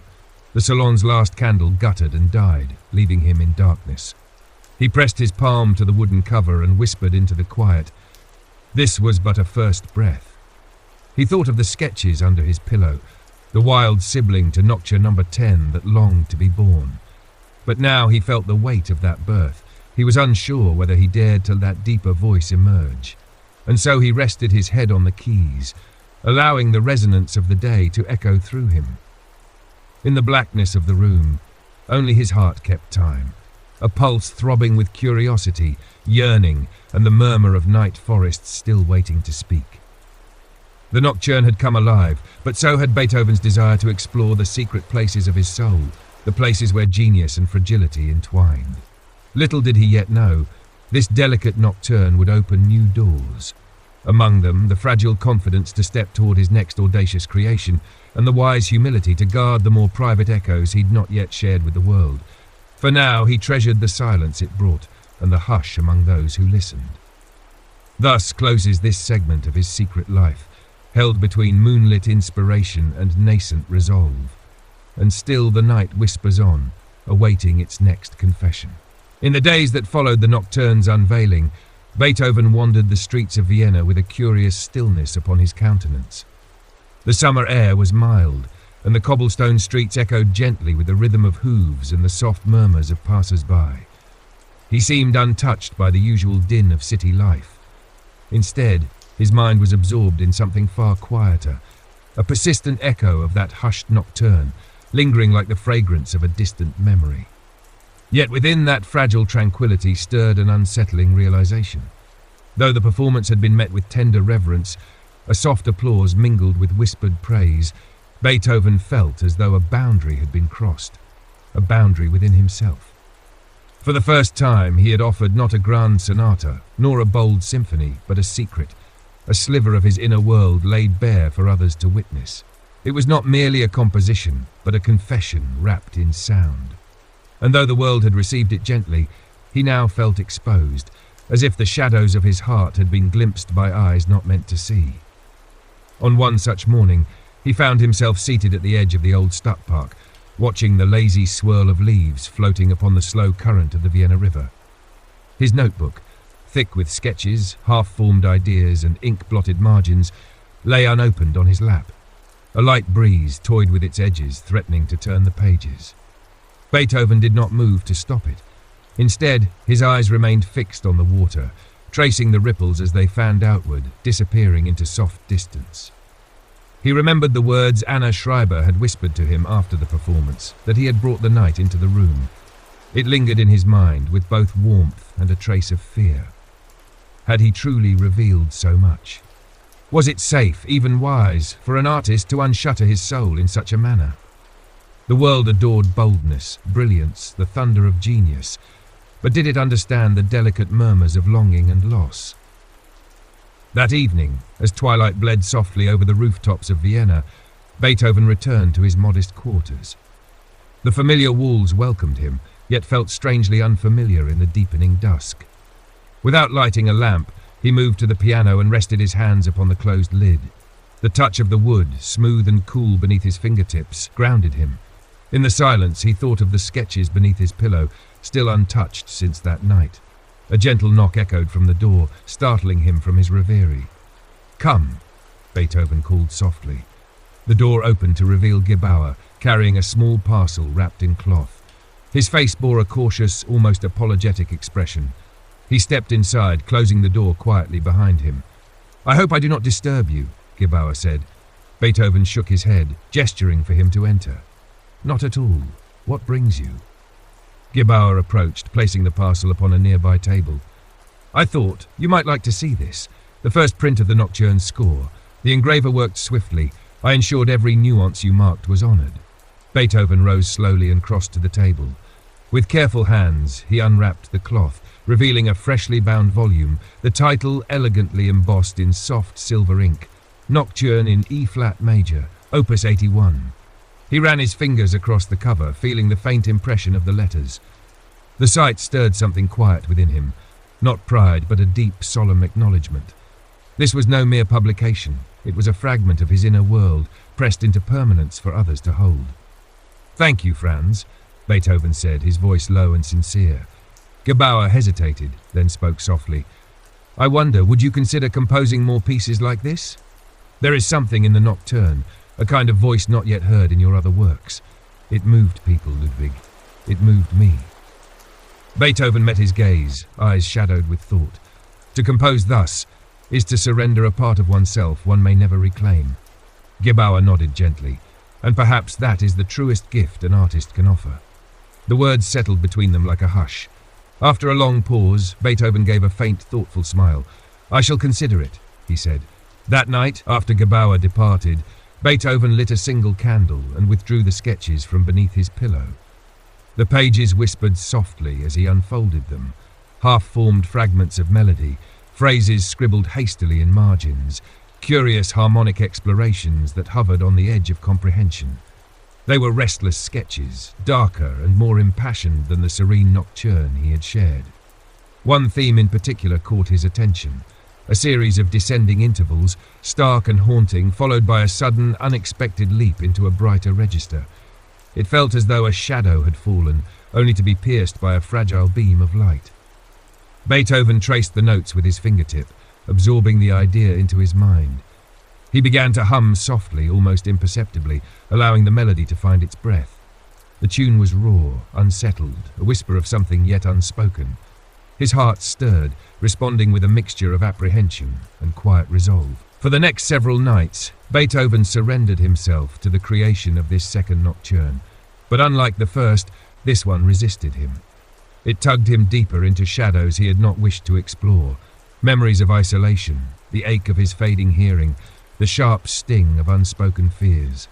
The music came in fragments, each piece revealing a sliver of his hidden self, each phrase both a release and a reckoning.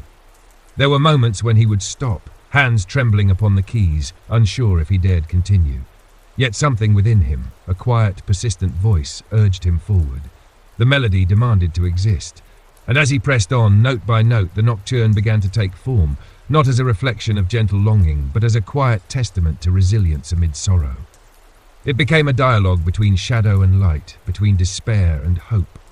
The left hand wove a tapestry of dark, pulsing chords, while the right hand lifted delicate threads of melody that shimmered like fragile stars against a velvet sky. The nocturne spoke of wounds hidden beneath the surface, of strength drawn from silent suffering. It was raw, unguarded, yet never bitter. As the piece neared completion, Beethoven found himself not weakened by its creation, but strangely fortified. By giving voice to his shadowed heart, he had lightened its weight. The nocturne did not leave him drained, but instead filled with a profound sense of quiet release. And when at last he played its final chord, letting it fade into the hush of his dimly lit chamber, he closed his eyes and allowed the silence to wrap around him like a balm. The nocturne had found its voice, and in doing so it had gifted him something deeper than applause or acclaim, a fragile, unspoken peace. As the candle burned low beside him, Beethoven whispered into the gentle dark, "Not all confessions are burdens. Some are freedoms waiting to be claimed." And with that quiet realization, he gathered his pages, laid them tenderly upon his piano, and allowed sleep to find him, cradled in the soft arms of music born from both shadow and light. The summer of 1814 arrived with a subdued warmth, a season marked by the delicate hum of change in Vienna's air. The city bustled with murmurs of political realignments, congresses and treaties, but in Beethoven's quiet world, the only shifting alliances were those within his heart, between fear and expression, between doubt and courage. As the city debated the fate of empires, Beethoven found himself embroiled in quieter, more intimate negotiations with his own genius. The second nocturne had taken form in shadows and emerged as a fragile, resilient echo of his silent confessions. Yet now, as he held the finished score in his hands, he did not rush to share it. He kept it close, tucked within the locked drawer of his writing desk, away from curious eyes and praising voices. It felt too new, too raw, a piece born not of grandeur but of quiet necessity. And he wondered whether some music, like certain memories, was meant to remain between the composer and the silent dark.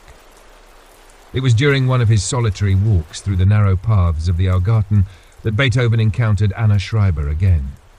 She was seated on a low stone bench beneath a flowering chestnut tree, sketchbook in her lap, a soft pencil held delicately between slender fingers. Her brow was gently furrowed in thought as she traced faint lines upon the page. Beethoven recognized her before she noticed him. For a moment, he simply watched, the way her eyes lingered upon the blossoms, how her hand moved with hesitant grace. He saw not a composer, not a performer, but a kindred soul searching the edges of expression. When she finally lifted her gaze and met his eyes, a quiet smile touched her lips. "Herr Beethoven," she greeted, her voice low like the first notes of a nocturne. He inclined his head slightly. "Fräulein Schreiber, the gardens seem richer in company today." Anna closed her sketchbook softly. "And you seem lighter." Beethoven gave a soft, amused huff. "Lighter? Perhaps a trifle less burdened, though I find the weights upon a heart never truly vanish. They shift, they resettle. Sometimes they transform."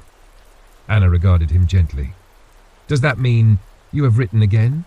Beethoven's eyes darkened slightly with thought. He lowered himself onto the bench beside her, his hands clasping loosely before him. The soft scent of chestnut blossoms mingled with the earthy whisper of grass beneath their feet. "I have," he admitted, "but this one, I do not know if it is meant for the world." Anna's expression softened further. "Does the world deserve every part of us?" Beethoven looked out toward the quiet ripples of the Danube in the near distance. "No, and perhaps it cannot even bear it. Some truths are too frail for common ears. They are heard only by those who choose not just to listen, but to feel." Anna remained silent for a long moment, her gaze following his into the slow drift of the river. At length she spoke softly. "Then perhaps the question is not whether the world deserves it, but whether you deserve the freedom of sharing it." Her words fell gently, yet struck something within him, a subtle but profound resonance.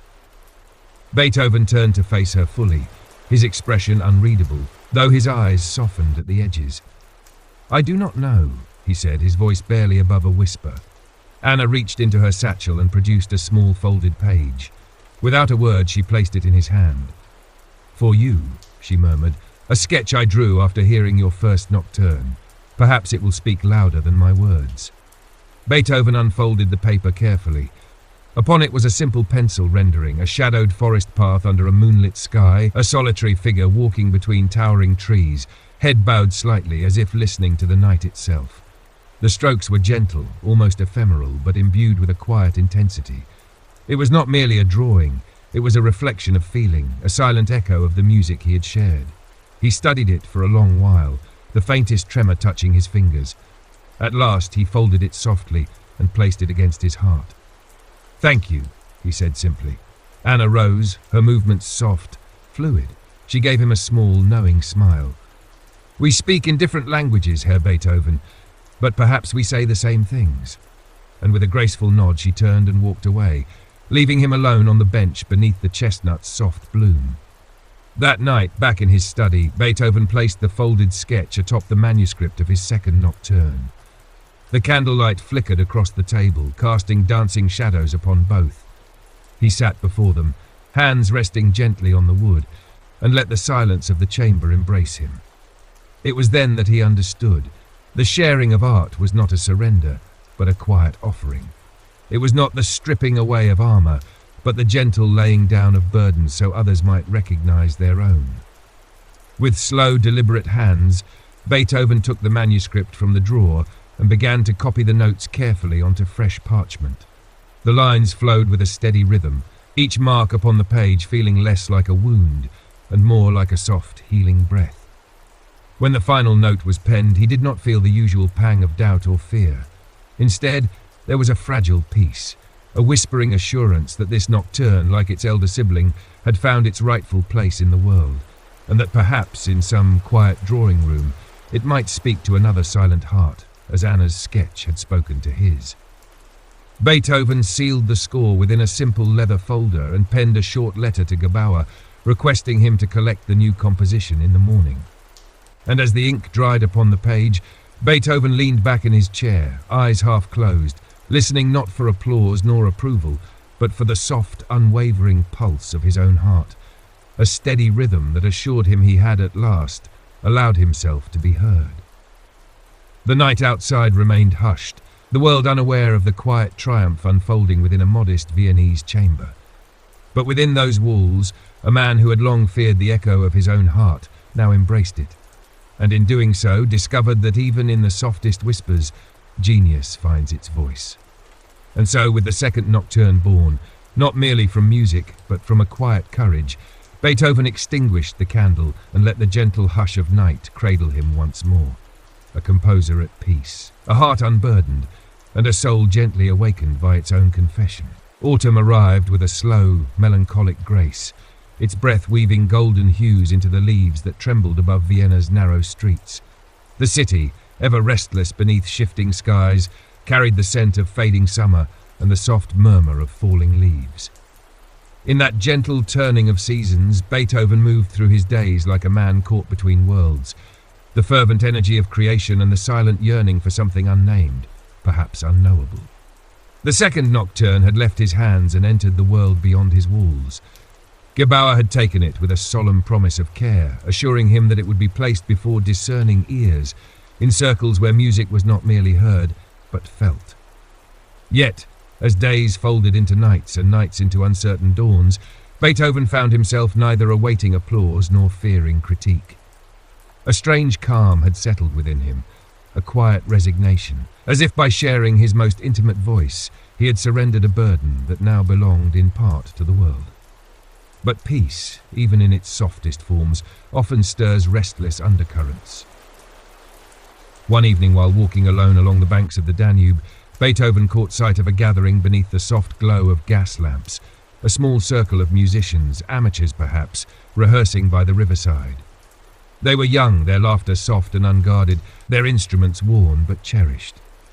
He paused at a distance, hidden in the shadowed fold of a stone archway, and listened.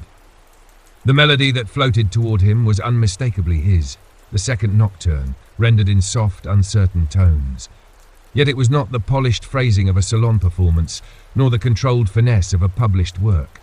It was raw, hesitant, intimate in its imperfection. The notes fell gently, like leaves upon water, trembling on the edge of memory. Beethoven felt a curious ache stir within his chest. He closed his eyes and allowed the music to wrap around him, not as its creator, but as a silent observer, a listener among the unseen. The young pianist's hands wavered slightly on the softer passages, and yet, in that wavering, Beethoven heard a kind of truth, a reflection of his own trembling heart the night he had composed those very notes. The melody, born of shadows and longing, had become a living thing beyond his grasp, carried now by hands that trembled for their own reasons, sung by hearts seeking their own solace. As the final chords drifted into the night, a soft applause echoed from the small gathering. Beethoven stepped back into the darker shadow of the arch, allowing the young musicians their moment. A part of him wished to step forward, to reveal himself, to offer a word of quiet approval. But another part, the part that had long walked in the delicate spaces between genius and solitude, knew that some connections were meant to remain unspoken. Instead, he turned away and began walking back toward the heart of the city, the echo of his music lingering softly in his wake. That night, sleep eluded him. He sat by the window of his chamber, gazing into the hush of the city's sleeping streets. The moon cast long, silvered shadows upon the rooftops, and the faint hum of distant voices drifted through the air, blending with the silent pulse of his thoughts. He wondered, was this the true nature of music?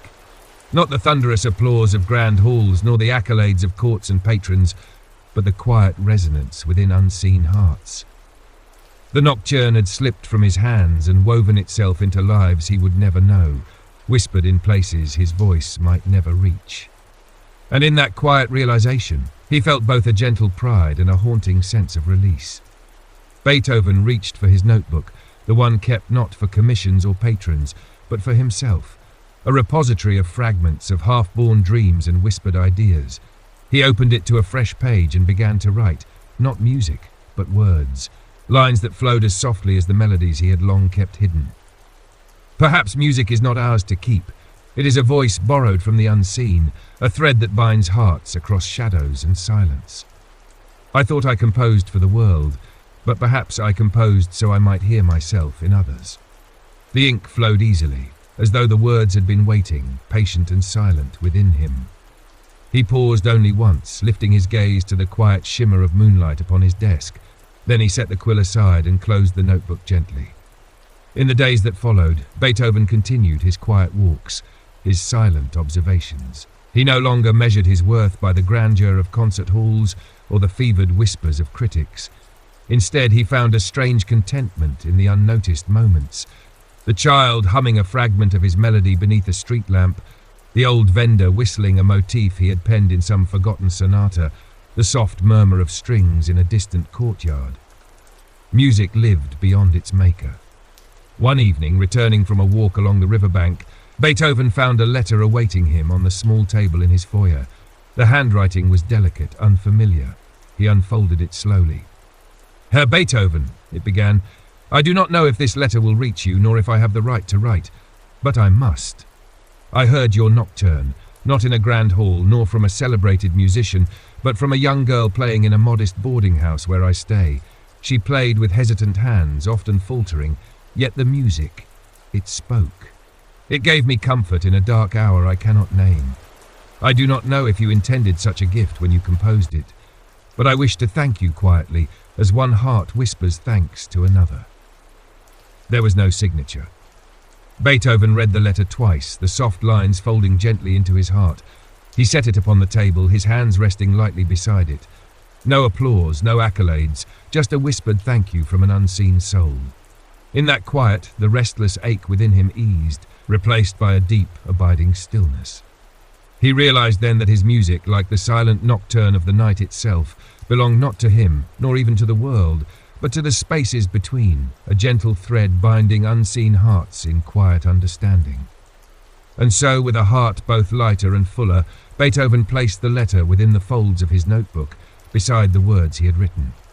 He extinguished the lamp, allowing the hush of the Viennese night to cradle him in its gentle arms. In the stillness, as he closed his eyes, the soft echo of his nocturne lingered. No longer a secret, no longer a burden, but a quiet song carried by unseen voices in the gentle hush of the world beyond his window. The heart of autumn deepened, casting Vienna in a palette of ochre and rust, and with it a gentler quiet settled upon Beethoven's days. Though the city pulsed with its usual currents of intrigue and society's restless hunger for novelty, Beethoven moved through it like a silent traveller, present yet untouched, as though the weight of sound and praise had grown too slight to anchor him fully to the world. His compositions continued, but now they emerged with a softer hand, as if the fury and thunder of his earlier works had yielded to a quiet, persistent murmur, a voice meant less for acclaim than for communion. He wrote in the mornings, often at a small table near his window, where the muted sunlight spilled over ink-stained pages. By afternoon, he wandered, sometimes the bustling streets, sometimes the shaded avenues of Vienna's older quarters, where the stones seemed to remember footsteps older than his own. One late afternoon, as the sun sank into a sky brushed with fading gold, Beethoven found himself standing before a narrow music shop tucked along the Mariahilfer Strasse.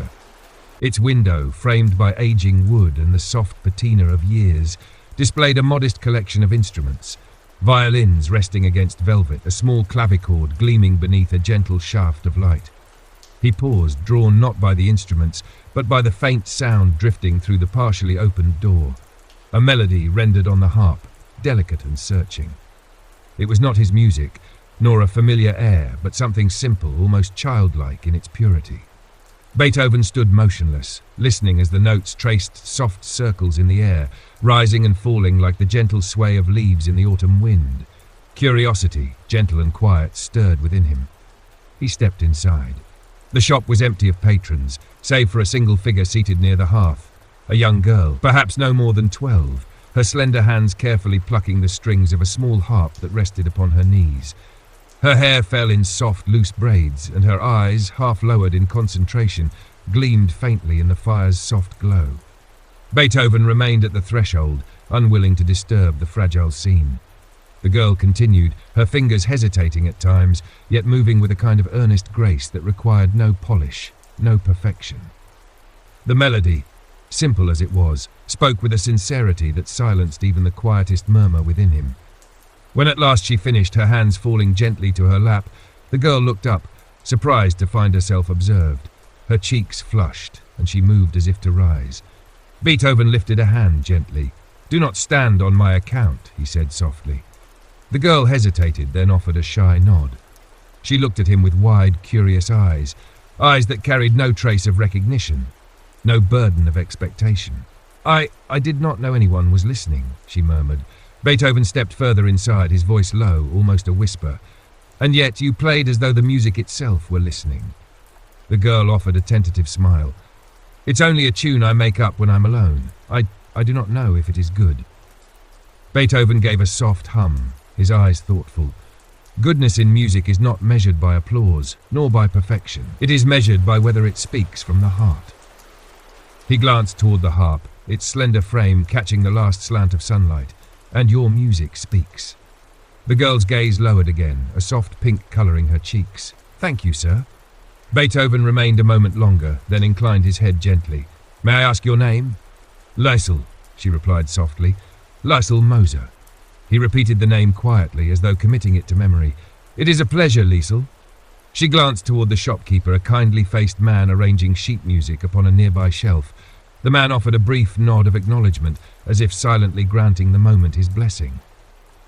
Beethoven turned once more to the girl. "Do you write your melodies down?" Liesl shook her head. "I do not know how. I only play them until I forget." Something within Beethoven stirred. A quiet ache mingled with recognition.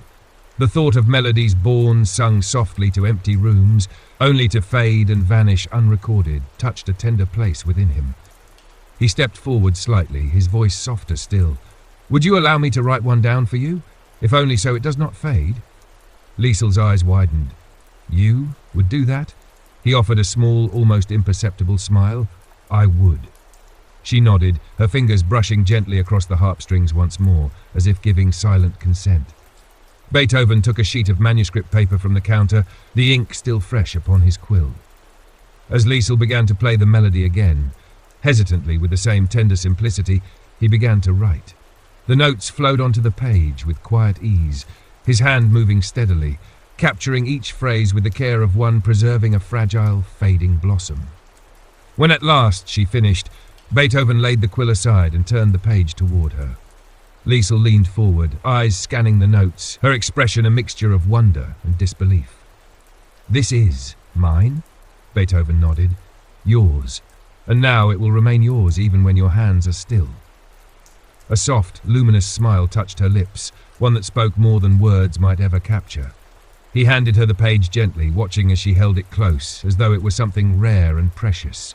And in that simple exchange, the giving and receiving of music, Beethoven felt something stir quietly within him, a soft, wordless assurance that the essence of creation was not found in grand halls or celebrated names, but in quiet moments shared between kindred hearts. As he turned to leave, the shopkeeper offered a quiet nod of gratitude. Beethoven returned it with a slight, thoughtful bow. The evening air greeted him softly as he stepped back into the fading light of the street. He walked slowly, hands clasped behind his back, the echo of Liesl's gentle melody following him like a faint, comforting refrain. And in that fragile song, born of a young girl's quiet heart, preserved by an aging composer's silent care, Beethoven found yet another quiet truth, that the simplest music, like the softest voices, could carry echoes that reached beyond the boundaries of fear, beyond the limits of fame, into the quiet spaces where hearts truly heard one another. That night, as he sat once more by his window, Beethoven penned no symphony, no grand sonata. Instead, he wrote a single simple line within his private notebook, a quiet reflection born of the day's gentle encounter. The smallest song may become the heart's loudest echo.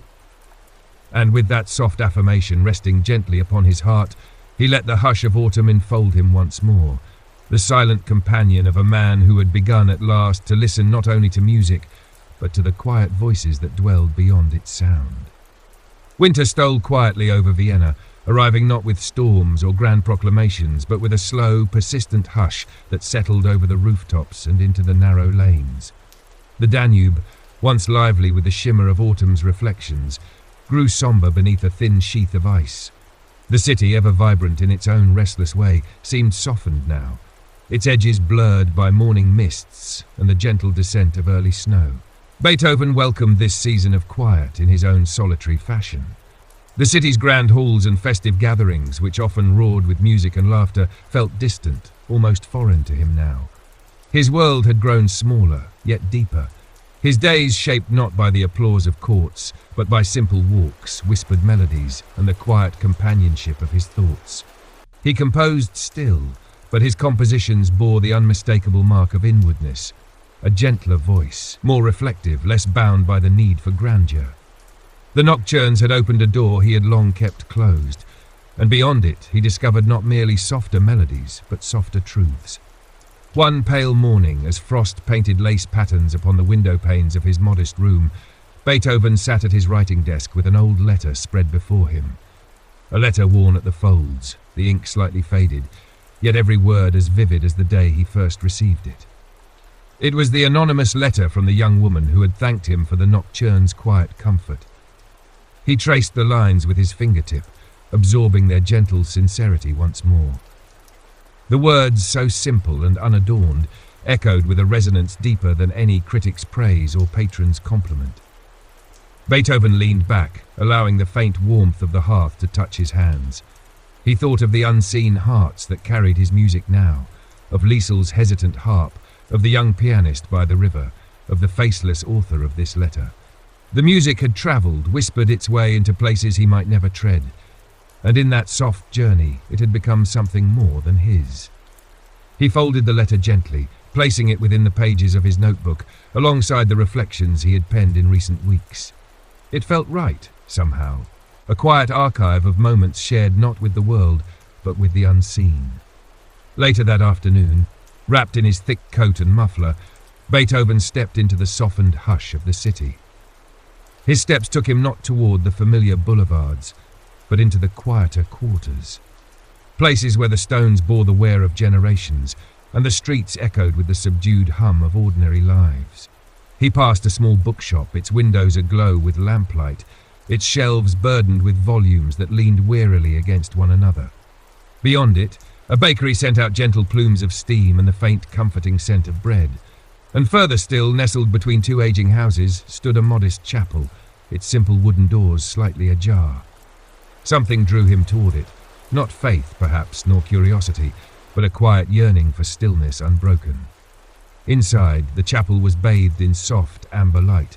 Rows of simple wooden pews stretched before a plain altar adorned only with a single, flickering candle.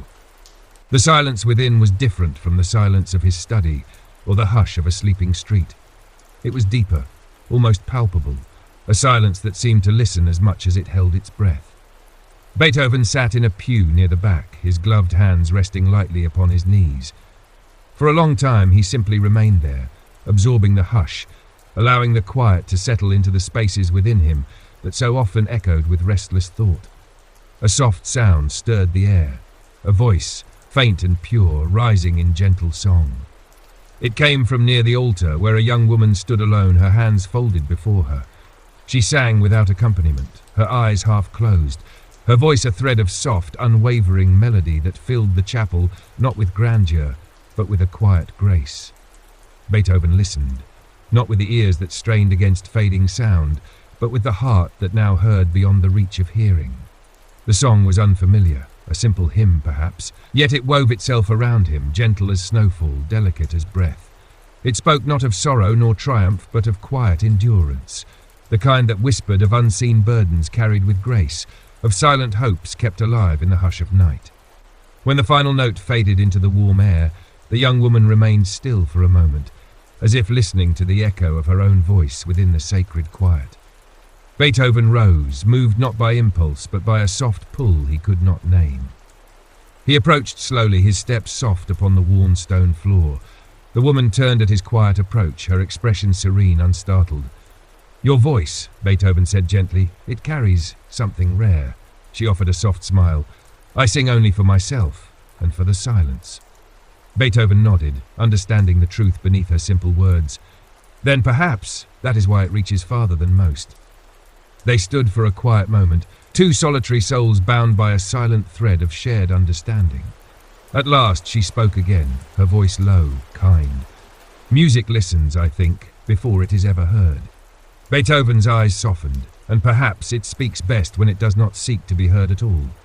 She inclined her head slightly, her smile lingering, then turned gently away, her quiet steps carrying her beyond the altar and into the softly glowing shadows of the chapel. Beethoven remained standing for a moment longer, then returned slowly to his pew. He sat once more, allowing the silence to fill him, not as emptiness, but as quiet presence. When he finally rose to leave, the air outside felt softer, the cold less sharp. The snow had begun to fall, silent and gentle, blanketing the streets in a hush that echoed the peace within the chapel walls. Beethoven walked home slowly, the faint imprint of the woman's song lingering in the air around him. He felt no urge to capture it, no pressing need to transform it into melody. Some music, he realized, was not meant to be written nor performed. It was meant to be lived, to be felt in the quiet spaces where hearts meet and understanding flows without words. That night, as he sat before the quiet flicker of his hearth, Beethoven opened his notebook once more and wrote a single, soft line beneath his earlier reflections. Some songs are meant for the silence alone. He closed the book gently, a quiet peace settling upon him, a peace born not of conquest or creation, but of listening, truly listening, to the soft, patient whispers of a world that spoke not in thunder, but in the hush between heartbeats. And so, beneath the quiet veil of Viennese winter, Beethoven allowed himself at last to be still. The depths of winter stretched on, weaving long nights thick with silence and days hushed beneath pale veils of mist. Vienna moved gently under this quiet canopy, its people folding inward, finding comfort beside hearths, in the whispered solace of family and familiar places. The city's usual vigor softened, wrapped in the slow, contemplative rhythm of the season. For Beethoven, these weeks became a tapestry of quiet rituals, rising with the muted dawn, tending to small tasks, and most often, sitting alone in his study, the pages of his notebook spread before him. The fire crackled softly in the grate, casting its subdued glow upon inked lines and half-formed sketches. The walls, lined with scattered manuscripts, held within them the silent witness of a heart gradually unfolding in ways even he had not expected. There was no rush for new commissions, no pressing demands from publishers. Even the whispers of the city's concert halls had grown faint in his ears, as if the world itself had leaned back, giving him space to listen more deeply. And he listened, not for symphonies grand or overtures bold, but for the quiet melodies that stirred softly within the spaces he had once filled with thunder. It was during one such morning that a knock came gently at his door, soft, deliberate, almost uncertain. Beethoven, still seated at his desk, lifted his eyes toward the sound. "Come in," he called, his voice low. The door opened with a soft creak, revealing Franz Anton Gebauer, his expression thoughtful beneath a coat lightly dusted with fresh snow. In his hands he carried a small leather-bound portfolio. Beethoven gestured him inside with a faint motion. "Franz." Gebauer entered quietly, closing the door behind him with care. He stepped forward, setting the portfolio upon the desk with a reverence that suggested something beyond mere business. "I hope I am not intruding," Gebauer said gently. Beethoven gave a slight shake of his head. "You rarely do." Gebauer hesitated, his eyes flickering briefly to the open notebook before Beethoven, its pages lined with fragments of musical phrases and soft, handwritten reflections. There was something different about the space, a sense of stillness that felt less like silence and more like quiet waiting. "I have brought something," Gebauer said at last, sliding the portfolio forward. "Letters." Beethoven's brows lifted faintly. "Letters," Gebauer nodded. "These arrived at the publishing house, addressed to you. Some are from admirers, some from strangers, people who have heard the nocturnes." Beethoven's gaze settled upon the leather folder, its worn edges speaking of frequent handling. He did not reach for it at once, but allowed his eyes to rest there, thoughtful, as if measuring some unseen weight. "I thought, you might wish to read them," Gebauer continued softly, "or at least know they exist." For a long moment, Beethoven remained silent, his hands resting lightly upon the table's edge. At length, with slow, deliberate motion, he opened the portfolio. Inside lay a careful collection of folded letters, some plain, some sealed with wax, others simply bound with ribbon. They bore marks of travel, of many hands and many places, their ink faded or fresh, their paper worn or crisp. Beethoven drew one gently from the stack and unfolded it. The words were simple, unadorned, a young man thanking him for a melody that had eased a night of grief. Another spoke of hearing the nocturne played in a small inn and finding within it a reflection of quiet courage. A woman wrote of humming the tune softly to her child, a lullaby that soothed fears the night could not banish. One after another, Beethoven read them, each voice a soft echo of hearts touched, not by fame, but by something quieter, more enduring. As he finished a letter penned in careful, trembling script, a man thanking him for reminding him of hope in his waning years, Beethoven set it down gently and leaned back in his chair. His eyes lingered upon the small collection, the silent chorus of unseen voices now gathered before him. Gebauer watched, his expression unreadable, before speaking softly. "It seems the world has been listening." Beethoven gave a faint, almost wistful smile. "Or perhaps the world has been waiting to speak." Gebauer inclined his head slightly, his eyes softening. "Either way, it has heard you." A quiet settled between them, not heavy but companionable, a shared understanding that needed no further words. Beethoven reached forward once more, gathering the letters gently, folding them with care, as though they were delicate leaves gathered from a sacred grove. He placed them within his notebook, binding them within the quiet record of his reflections. When he finally looked up, his gaze met Gebauer's with a quiet steadiness. "Thank you, Franz," he said, his voice low, sincere. Gebauer nodded softly. "I will leave you to them." With that, he turned and made his way toward the door, his steps soft upon the wooden floor. As he reached for the handle, Beethoven spoke again, his words carrying the weight of a truth newly understood. It was never about the music alone. Gebauer paused, his hand resting upon the doorframe. "No," he replied softly, "it never was." and with a gentle nod he stepped into the quiet hush of the Viennese winter, leaving Beethoven alone with the soft chorus of words and the quiet stirrings of a heart now fully awake to the world beyond his own. For the rest of the day, Beethoven remained at his desk, the letters spread before him like a constellation of silent voices. He read them, not as a composer seeking praise, but as a man learning, at last, the quiet language of shared humanity. That night, as the fire's embers glowed softly in the hearth, he opened his notebook and wrote a single line beneath the reflections of days past. Music is not the voice of genius, but the voice of every heart longing to be heard. He closed the book gently, feeling within him the quiet thrum of a truth that needed no applause, no grand stage. And as the snow fell softly upon Vienna, Beethoven let the hush of winter and the silent songs of unseen hearts cradle him. A quiet man, a quiet genius, gently held in the tender hush of a world that at last he had truly begun to hear. The new year dawned with a fragile hush over Vienna, its arrival marked not by celebration but by a slow unfolding. A pale sun breaking over rooftops softened by snow, the faint chiming of bells echoing softly through mist-veiled streets. The world seemed to breathe in quiet unison, and in that hushed exhale Beethoven moved gently into the turning of time, unhurried, unchanged, yet subtly transformed. His days resumed their quiet rhythm. Morning walks along frost-kissed avenues, afternoons spent at his writing desk, and long evenings by the hearth, reading the letters that now lived in a small wooden box beside his manuscripts. They came more frequently now, soft voices from places both near and distant, hearts reaching out not to a figure of renown, but to the quiet composer who had, unknowingly, become a confidant to the unseen. Yet amid this tender unfolding, Beethoven found himself drawn once more toward a place he had not visited since autumn, the modest chapel nestled between the aging houses, where a single candle burned beneath a plain altar, and where the hush spoke louder than any sermon. It was a quiet evening when he entered again, the snow outside falling in slow, deliberate flurries. The chapel's warmth greeted him with a familiar embrace, the air within carrying the faint scent of beeswax and old wood. The pews lay mostly empty, save for a few scattered figures lost in silent prayer or reflection. Beethoven took his place near the back, folding his gloved hands before him, his gaze resting softly upon the flickering flame at the altar.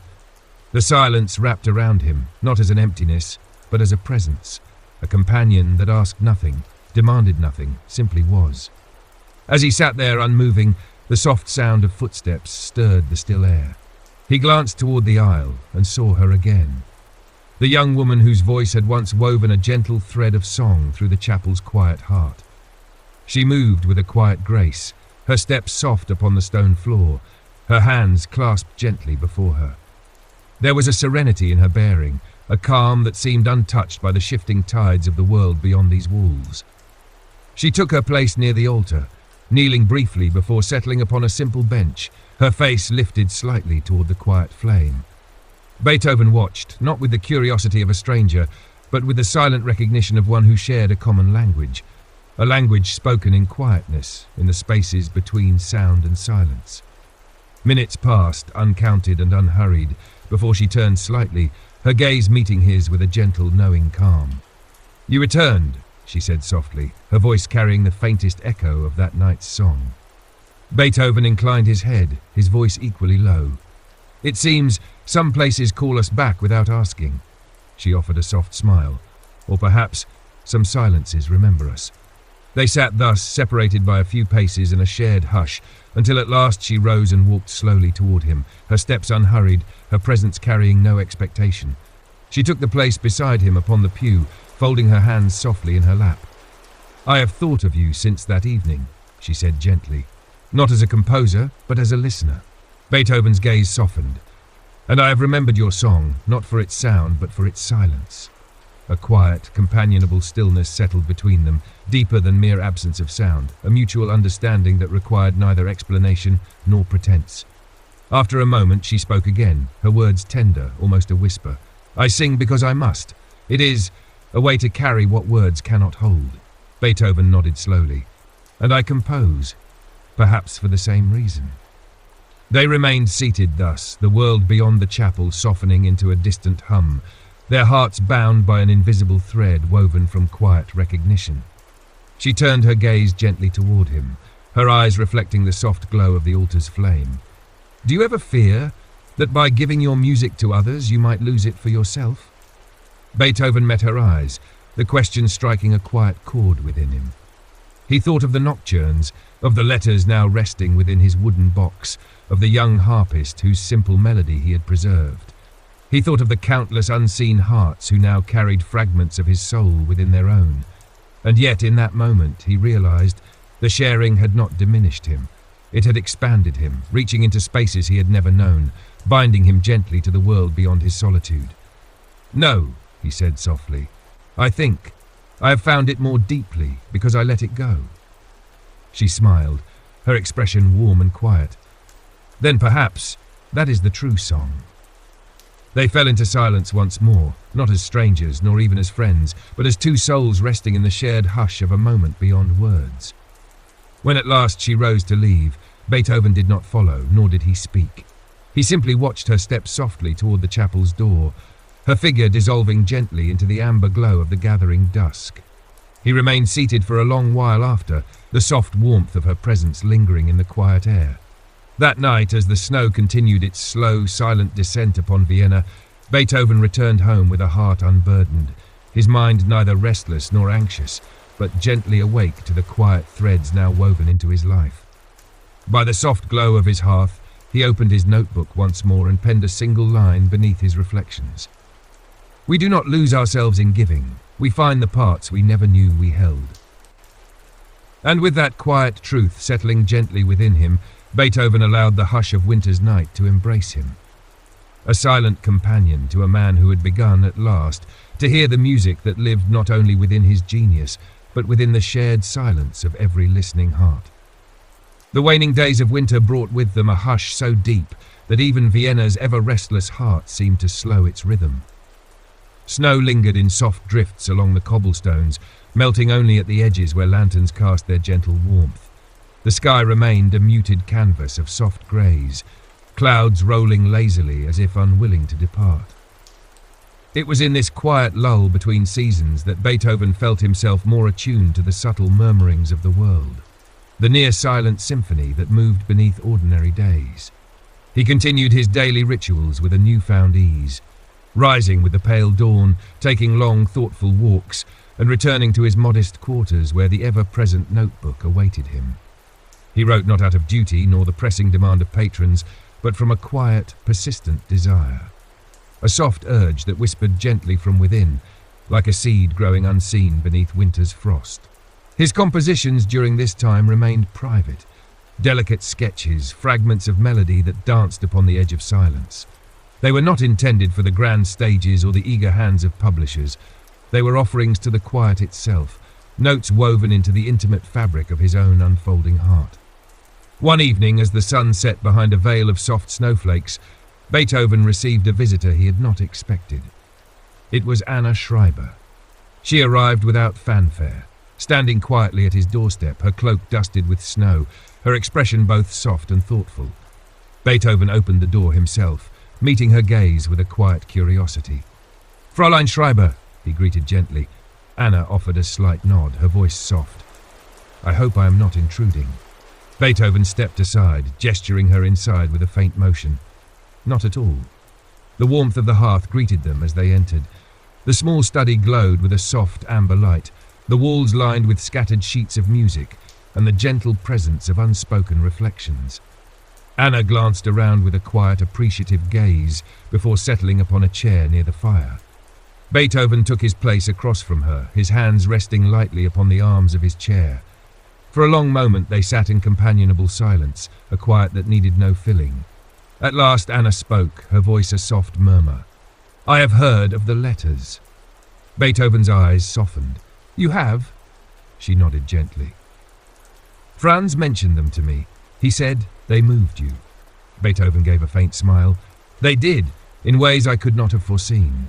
Anna leaned slightly forward, her gaze earnest. "I wondered, did you ever fear that by sharing your softer voice you might lose the fierceness for which the world knows you?" Beethoven considered her question, his hands folding gently upon his lap. The fire's light flickered softly across his face, casting gentle shadows beneath his eyes.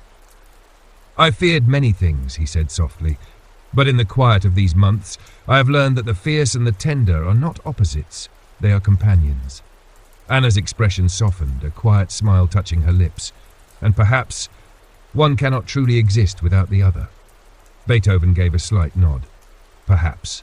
She reached into the folds of her cloak and withdrew a small book, slender, bound in worn leather, its edges softened by years of handling. She held it gently, her fingers tracing its spine.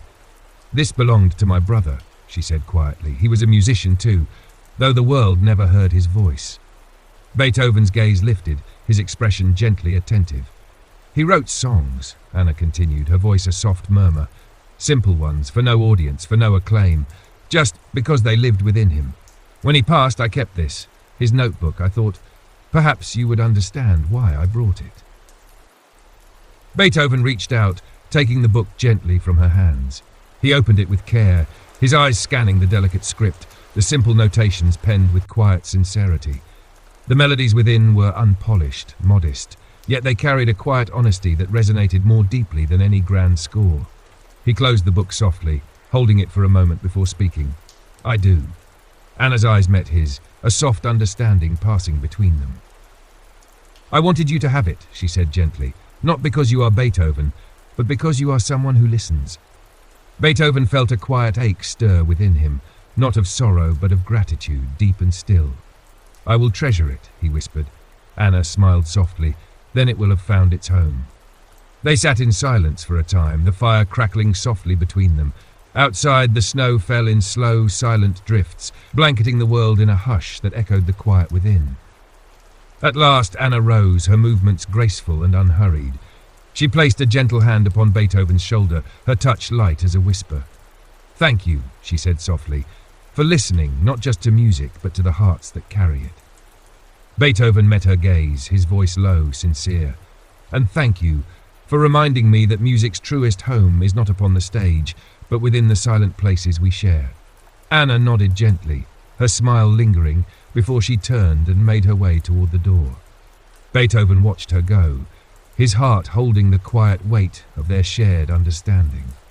That night, long after Anna's footsteps faded into the hush of falling snow, Beethoven opened the small book once more.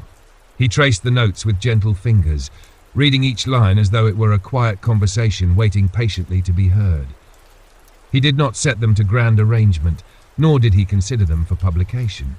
Instead, he let them live, simple, unadorned, a quiet song shared between hearts that had never met, yet spoke the same language. And as the fire's glow softened into embers, Beethoven wrote a single line beneath the reflection of the evening. "The softest songs are often those that bind us most deeply to one another."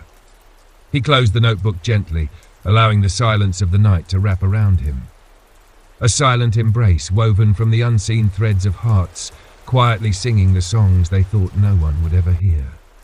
The year was 1822. Vienna hummed with quiet expectation, a city accustomed to the undercurrent of genius, yet never fully prepared for its mysterious manifestations. In a modest yet dignified apartment on the Schwarzspanjer house, Ludwig van Beethoven lived surrounded by a curious stillness. His world had contracted into an intimate space where silence spoke louder than words, and music soared only within the sanctum of his mind. By this time, the master composer was battling both relentless ailments and the deep shadows of profound deafness. Yet within his veiled existence stirred the unquenchable embers of creation, a secret life that few dared to imagine. On an afternoon swathed in soft winter light, Beethoven sat before his writing desk, an old wooden piece marked by countless ink stains and the faint grooves of fervent sketching. His fingers, roughened by years of composition and the silent language of conducting, hovered over sheets of manuscript paper. The faint rustle of paper and the scratch of a quill were the only sounds that marked the passage of time. For those who passed his door or glimpsed him through the cracked window, he appeared still, a figure absorbed in some inward dialogue.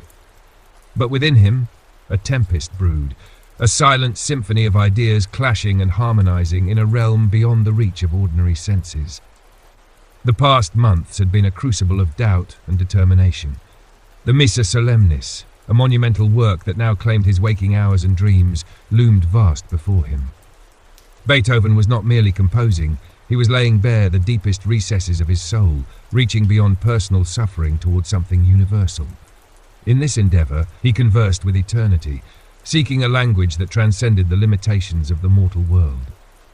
Outside, Vienna pulsed gently with its usual rhythms. Carriages trundled over cobblestones, merchants called out their wares, and the distant chime of church bells echoed faintly in the air. Yet none of these sounds reached Beethoven. His ears, once finely attuned to the subtlest whispers of music, were locked in silence.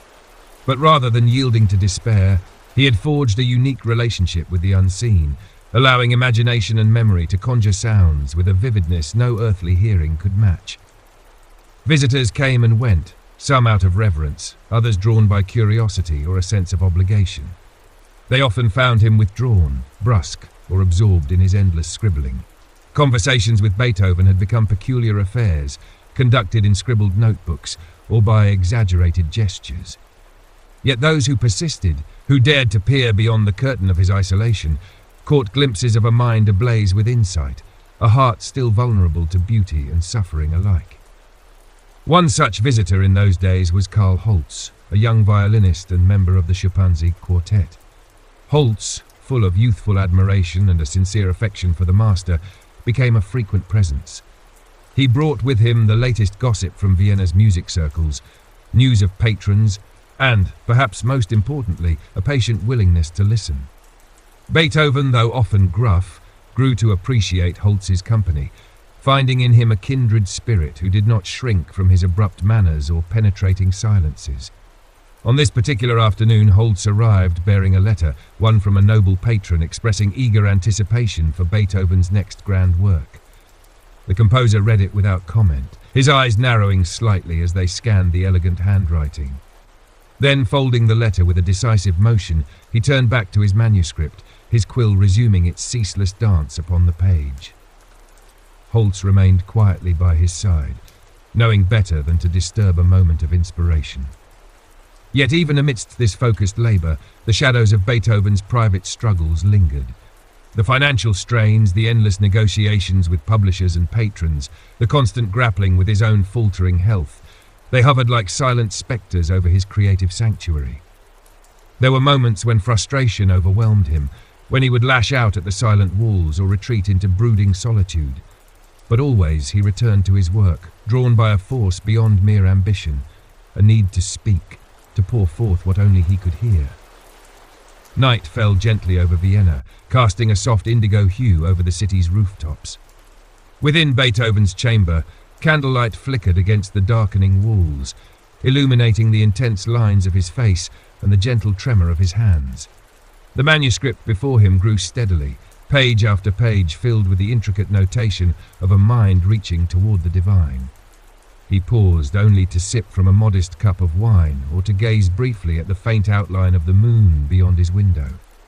In these quiet hours, a peculiar peace would sometimes descend, a rare stillness where the burdens of his life seemed to dissolve, leaving only the purity of creation. It was in such moments that Beethoven's secret life unfolded most fully, a life unseen by the world, known only to himself and the silent universe of sound that swelled within him. This hidden existence was not marked by fame or applause, but by an intimate communion with the essence of music itself.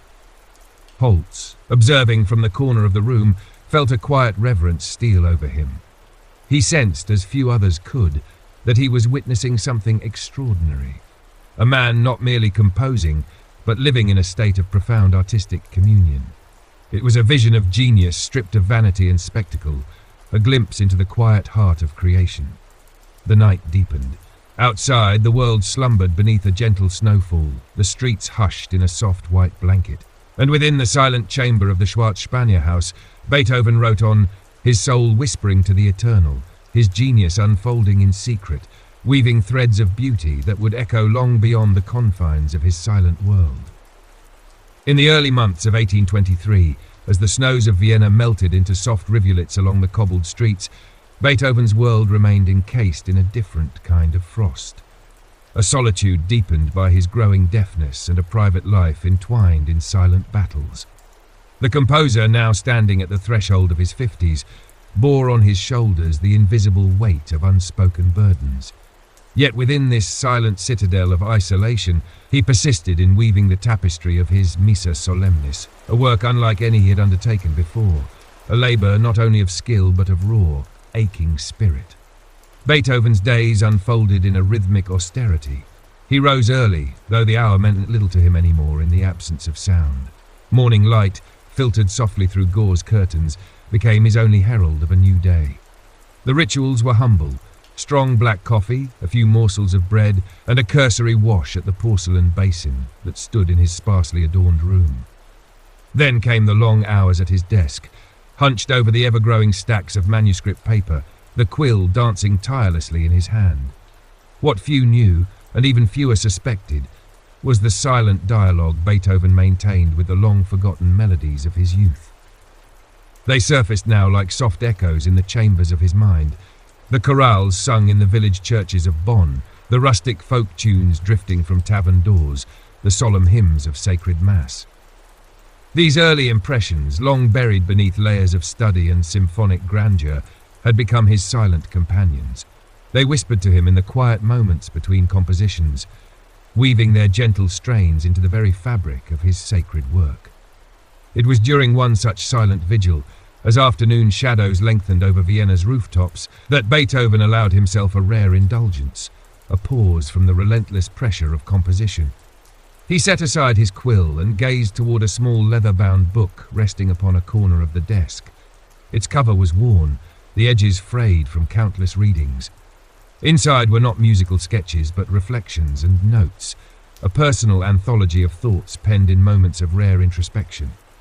With deliberate hands, he opened the book and traced a finger along the faded lines of ink.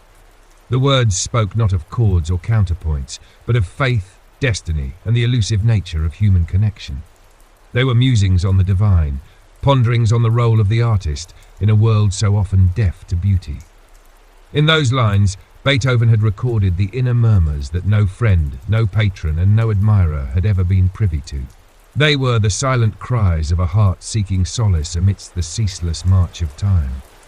It was in these quiet musings that the composer confessed his deepest fears, that his music, for all its striving, might never bridge the chasm between human frailty and the divine ideal. Yet within the same pages echoed a fierce determination, a vow that, despite his afflictions, he would reach toward that unreachable height, not for glory, but for truth. The words seemed to hum within him, silent yet resounding, as he closed the book and returned his gaze to the waiting manuscript. The composition of the Missa Solemnis became, in these weeks, more than an act of artistry. It grew into a pilgrimage, a sacred ascent toward a summit veiled in clouds. Beethoven approached each movement not merely as a composer setting notes to paper, but as a pilgrim tracing the contours of a sacred map, each line a footstep toward revelation. The Kyrie, the Gloria, the Credo, each passage bore the weight of his unspoken prayers, his wordless confessions. Visitors continued to trickle into his life, though few ventured beyond the formalities of their calling. Among them was Anton Schindler, a man of mixed reputation, yet persistently at Beethoven's side. Schindler, eager to serve and perhaps equally eager for association with genius, often played the part of intermediary between Beethoven and the world. His presence was both a convenience and an irritation, a reminder of the practical matters Beethoven loathed, yet could not escape. But there was another presence that stirred more complex emotions within the composer: his nephew, Karl.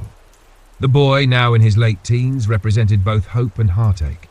Beethoven's obsessive guardianship of Karl had become a source of endless conflict, a stormy bond marked by fierce affection, suspicion, and bitter misunderstandings. The young man, yearning for freedom, struggled under the weight of his uncle's expectations, while Beethoven wrestled with the fear that Karl might squander the opportunities denied to him in his own youth. Their encounters in those months bore the strained cadence of unspoken words. Beethoven, gripped by a paternal longing he could scarcely articulate, found himself vacillating between stern lectures and awkward attempts at kindness. Karl, for his part, harbored a mixture of resentment and pity, resentment for the control, pity for the uncle imprisoned within his silent world. Their shared moments were often charged with a quiet tension, yet beneath it lingered a fragile thread of familial bond. One evening, as spring unfolded its soft bloom across Vienna, Beethoven invited Karl to his apartment for supper, a rare gesture of conciliation. They shared a modest meal, punctuated by hesitant conversation and the occasional forced smile. Afterward, Beethoven gestured toward the piano, encouraging Karl to play. The young man, uncertain yet willing, obliged with a simple piece, an innocent melody, devoid of the virtuosity his uncle demanded, yet suffused with a quiet sincerity. Beethoven watched, his sight sharpening where his hearing failed. His eyes traced the movement of Karl's fingers, absorbing each nuance of touch and expression. In that moment, sound became secondary. What mattered was the silent language of presence, a fleeting, fragile connection that bridged the chasm between them. When Karl finished, Beethoven offered a rare nod of approval, a subtle gesture that spoke volumes. For a fleeting moment, the silent master and the restless youth shared a rare harmony, a truce woven not in words, but in the unspoken language of heart and hand. As night settled over the city, Beethoven returned once more to his desk, the candle casting long shadows across the room. The manuscript of the Missa Solemnis awaited his touch, its empty staves like silent invitations. The world beyond remained indifferent, its noise muted by the veil of his deafness. Yet within, the symphony of his secret life played on, rich, profound, and ceaseless, a silent testament to a soul refusing to surrender, even in the quietest depths of its solitude. The summer of 1823 arrived in Vienna with a subdued warmth, casting soft golden hues upon the familiar contours of the city's rooftops and winding streets. Life stirred with its quiet routines. Merchants haggled over goods, children chased shadows along narrow alleyways, and distant church bells marked the gentle progression of the day. Yet, within the shadowed walls of the Schwarzspanjer house, Ludwig van Beethoven remained largely untouched by the city's shifting seasons. His world had grown smaller, narrower, centered upon the sacred space of his writing desk and the echoing silence that enveloped him. The Missa Solemnis continued to dominate his existence. It had become more than a work of art. It was a vessel into which he poured every fragment of hope, every whispered doubt, every secret wound life had inscribed upon his heart. The process was both agony and deliverance. Day after day, Beethoven wrestled with the elusive spirit of the music, chasing after fleeting glimpses of celestial harmony that vanished just as his quill touched the page. It was a silent duel between the visible and the unseen, between the mortal composer and the immortal music that hovered just beyond his grasp. Often, as the day yielded to dusk, Beethoven would abandon his desk and pace the confines of his modest chamber. His movements were deliberate, almost ritualistic, the slow shuffle of feet against worn wooden floors, hands clasped behind his back, eyes fixed upon some distant point beyond the walls. To any onlooker, it might have appeared as restless agitation. Yet within him, intricate symphonic structures unfolded, entire movements taking shape in the theatre of his mind, each note heard with a clarity no external sound could rival. There were moments, rare and fleeting, when Beethoven would sit at the piano, his fingers hovering over the keys like a priest before a sacred altar. Though the world presumed his instrument had become a relic, untouched by a deaf man's hand, within the walls of his solitude, it served a different purpose. He did not play to hear, he played to feel. The soft vibration of strings beneath his fingers, the gentle resonance pulsing faintly through the wooden frame, if becoming a tactile whisper of the music that lived within him. On one such evening, as twilight cast soft indigo shadows across the city, Beethoven sat before his piano, the faint glow of candlelight outlining his stern, resolute features. His hands moved with a curious tenderness, coaxing from the keys a slow, solemn melody, a fragment of a new idea perhaps, or a long-forgotten strain of an ancient hymn. The notes drifted into the silence, inaudible to his ears but vividly alive in the chambers of his mind. Unseen by him, a soft knock sounded at his door. It was Karl Holz, ever faithful in his quiet ministrations, carrying with him the latest correspondence from publishers and the occasional note of inquiry from distant admirers. Receiving no answer, Holtz let himself in quietly, pausing in the doorway as he observed the master at the piano. There was a reverence in his gaze, not for the figure of the man, but for the invisible music that seemed to envelop him. Holtz remained still, unwilling to disturb the fragile moment. He understood, in a way few did, that he was witnessing a sacred ritual, Beethoven in communion with a world beyond human sound, beyond human comprehension. The young violinist felt a curious blend of awe and sorrow. He saw not merely a composer, but a man locked in silent dialogue with the divine, carving melodies from the very marrow of existence. At length, Beethoven's hands fell still upon the keys. Slowly, as though emerging from a distant realm, he turned and noticed Holtz's presence. A faint nod passed between them, a silent acknowledgement that required no words. Holtz stepped forward, placing a folded letter upon the desk before retreating with quiet deference. Beethoven did not open the letter at once. Instead, he sat in contemplative stillness, his gaze lingering upon the piano's polished surface, where candlelight flickered like a silent star. The letter, when finally opened, bore a familiar seal.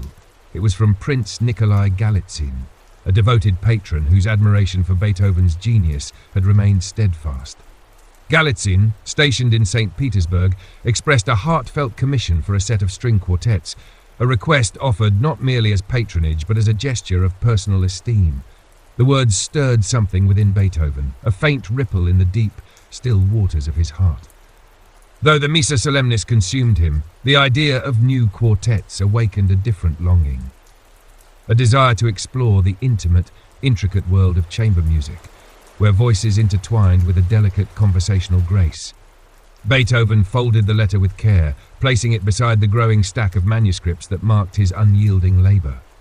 The commission was a seed, a quiet promise of future creation, a bridge from sacred grandeur to personal expression. Night deepened its hold upon Vienna, wrapping the city in a hush that matched the solemn quiet of Beethoven's chamber. The composer, alone once more, returned to his desk, the candle's flame flickering softly beside him. The pages before him, lines upon lines of painstaking notation, seemed to whisper their silent approval. Slowly, with deliberate grace, Beethoven dipped his quill into ink and resumed his work. As his hand moved across the page, a soft tranquility descended upon him. For a rare moment, the usual turbulence of doubt and inner conflict eased, replaced by a quiet certainty. The music flowed, measured, solemn, luminous, as though drawn from a source beyond memory or thought. Each note, each phrase seemed to unfold with a purpose all its own, guided by unseen hands through the labyrinth of his silent world. Hours passed unnoticed. The night waned, giving way to the first pale glimmers of dawn. The candle burned low, its wax pooling gently at its base. Beethoven worked on, his soul adrift in the vast unseen sea of creation. In this private world, untouched by acclaim or criticism, he lived a life few could imagine. A life of secret dialogues with beauty, of unseen battles with doubt, of silent victories known only to the heart. And as the new day quietly claimed the city, the master composer, alone with his thoughts and his music, wrote on, an unseen sentinel at the gates of the sublime, weaving his silent song into the endless tapestry of time. The year waned into its final months, and with it came a subdued hush upon Vienna, a city grown accustomed to the slow, contemplative rhythm of autumn's fading days. The leaves fell in muted cascades, carpeting the narrow streets in quiet layers of gold and brown, while a thin mist clung to the banks of the Danube, softening the world into delicate shades of grey. Within the confines of the Schwarzspanier house, Ludwig van Beethoven moved as if part of this silent landscape, a solitary figure bound more closely than ever to the world within his mind. The completion of the Missa Solemnis had come not with the thunder of triumph, but with a quiet, almost solemn sense of release. The work stood finished, its pages resting beneath his hand like a silent witness to years of struggle, prayer, and relentless devotion. It was a creation forged not in the bright halls of acclaim, but in the deep, unseen caverns of solitude, a labour known only to the quiet persistence of the soul. Beethoven did not speak of it often. Even when Holtz or Schindler broached the subject, he would respond with little more than a nod or a brief, enigmatic smile. For him, the Missa was not an achievement to be paraded before the world, but a personal offering, a silent cathedral of sound built in the sacred chambers of his heart. Its destiny lay not in applause, but in the quiet reverence of those who might one day encounter its depths. In the months that followed, Beethoven turned his gaze slowly toward the commission from Prince Galitzin. The idea of the string quartets, quietly planted within him like a patient seed, began to stir with growing vitality. The quartets were a different kind of challenge, an intimate dialogue between instruments, a conversation of voices woven in delicate strands of harmony and counterpoint. They beckoned him with a softer, subtler call, a promise of artistic communion on a scale as profound as it was personal. He began with sketches, fragments of melody scribbled hastily on slips of paper, sudden bursts of thematic ideas captured in moments of quiet inspiration. His apartment grew cluttered with these small, silent witnesses to his creative stirrings. They clung to the edges of his writing desk, nested within the folds of unopened letters, drifted like autumn leaves beneath his piano. Each scrap bore the ghost of a future note, a whisper of music yet to be fully born. In these quiet days, Beethoven's manner seemed to soften. Though his temper remained sharp on occasion, his patience frayed by the persistent woes of health and finances, those closest to him sensed a subtle shift. There were moments when he would pause in his work to exchange a few words with Holtz, even managing a wry comment or a faint, knowing glance. The fortress of his isolation, though still formidable, showed brief, almost imperceptible cracks. One afternoon, as a soft drizzle painted faint streaks upon the windowpane, Beethoven sat once again at his piano. The rain formed a gentle counterpoint to the soft touch of his fingers against the keys, a quiet duet between the world outside and the silent music within. He played not with grand gestures or sweeping chords, but with a tender, measured grace. A single melodic line unfolded beneath his hands, simple yet imbued with a haunting clarity. Schindler entered quietly, hesitating at the door. He held a letter, an inquiry from a distant admirer, requesting Beethoven's thoughts on the Missa Solemnis. Schindler lingered, uncertain whether to speak, unwilling to disturb the fragile thread of music weaving through the dim-lit room. Beethoven, sensing his presence, ceased playing and turned with a mild, inquisitive glance. Schindler stepped forward, offering the letter with a soft word of explanation. Beethoven took it, glancing briefly at the contents before setting it aside without comment. He did not need to read praise or analysis. The Missa was beyond such things, beyond words, beyond critique. It had been written for a realm neither of them could fully comprehend, a silent offering to something higher and unseen. Later that evening, as the city surrendered to night's quiet embrace, Beethoven returned to his desk. Before him lay a clean sheet of manuscript paper, its surface an untouched expanse awaiting the first tentative steps of the new quartets. He sat for a long while in stillness, the candle's glow casting soft halos upon the familiar lines of his face. And then, with a slow, deliberate motion, he dipped his quill and began to write. The notes emerged with a quiet, unhurried grace. They did not blaze forth with the force of his symphonies, nor did they rise in the solemn grandeur of the Missa Solemnis. Instead, they unfolded like a whispered conversation, intimate, searching, touched by a gentle melancholy that spoke of lessons learned in silence and solitude. As the night deepened, Beethoven wrote on. The world outside lay hushed, the streets emptied of sound and motion. Within the quiet sanctuary of his chamber, the first phrases of the string quartets took shape.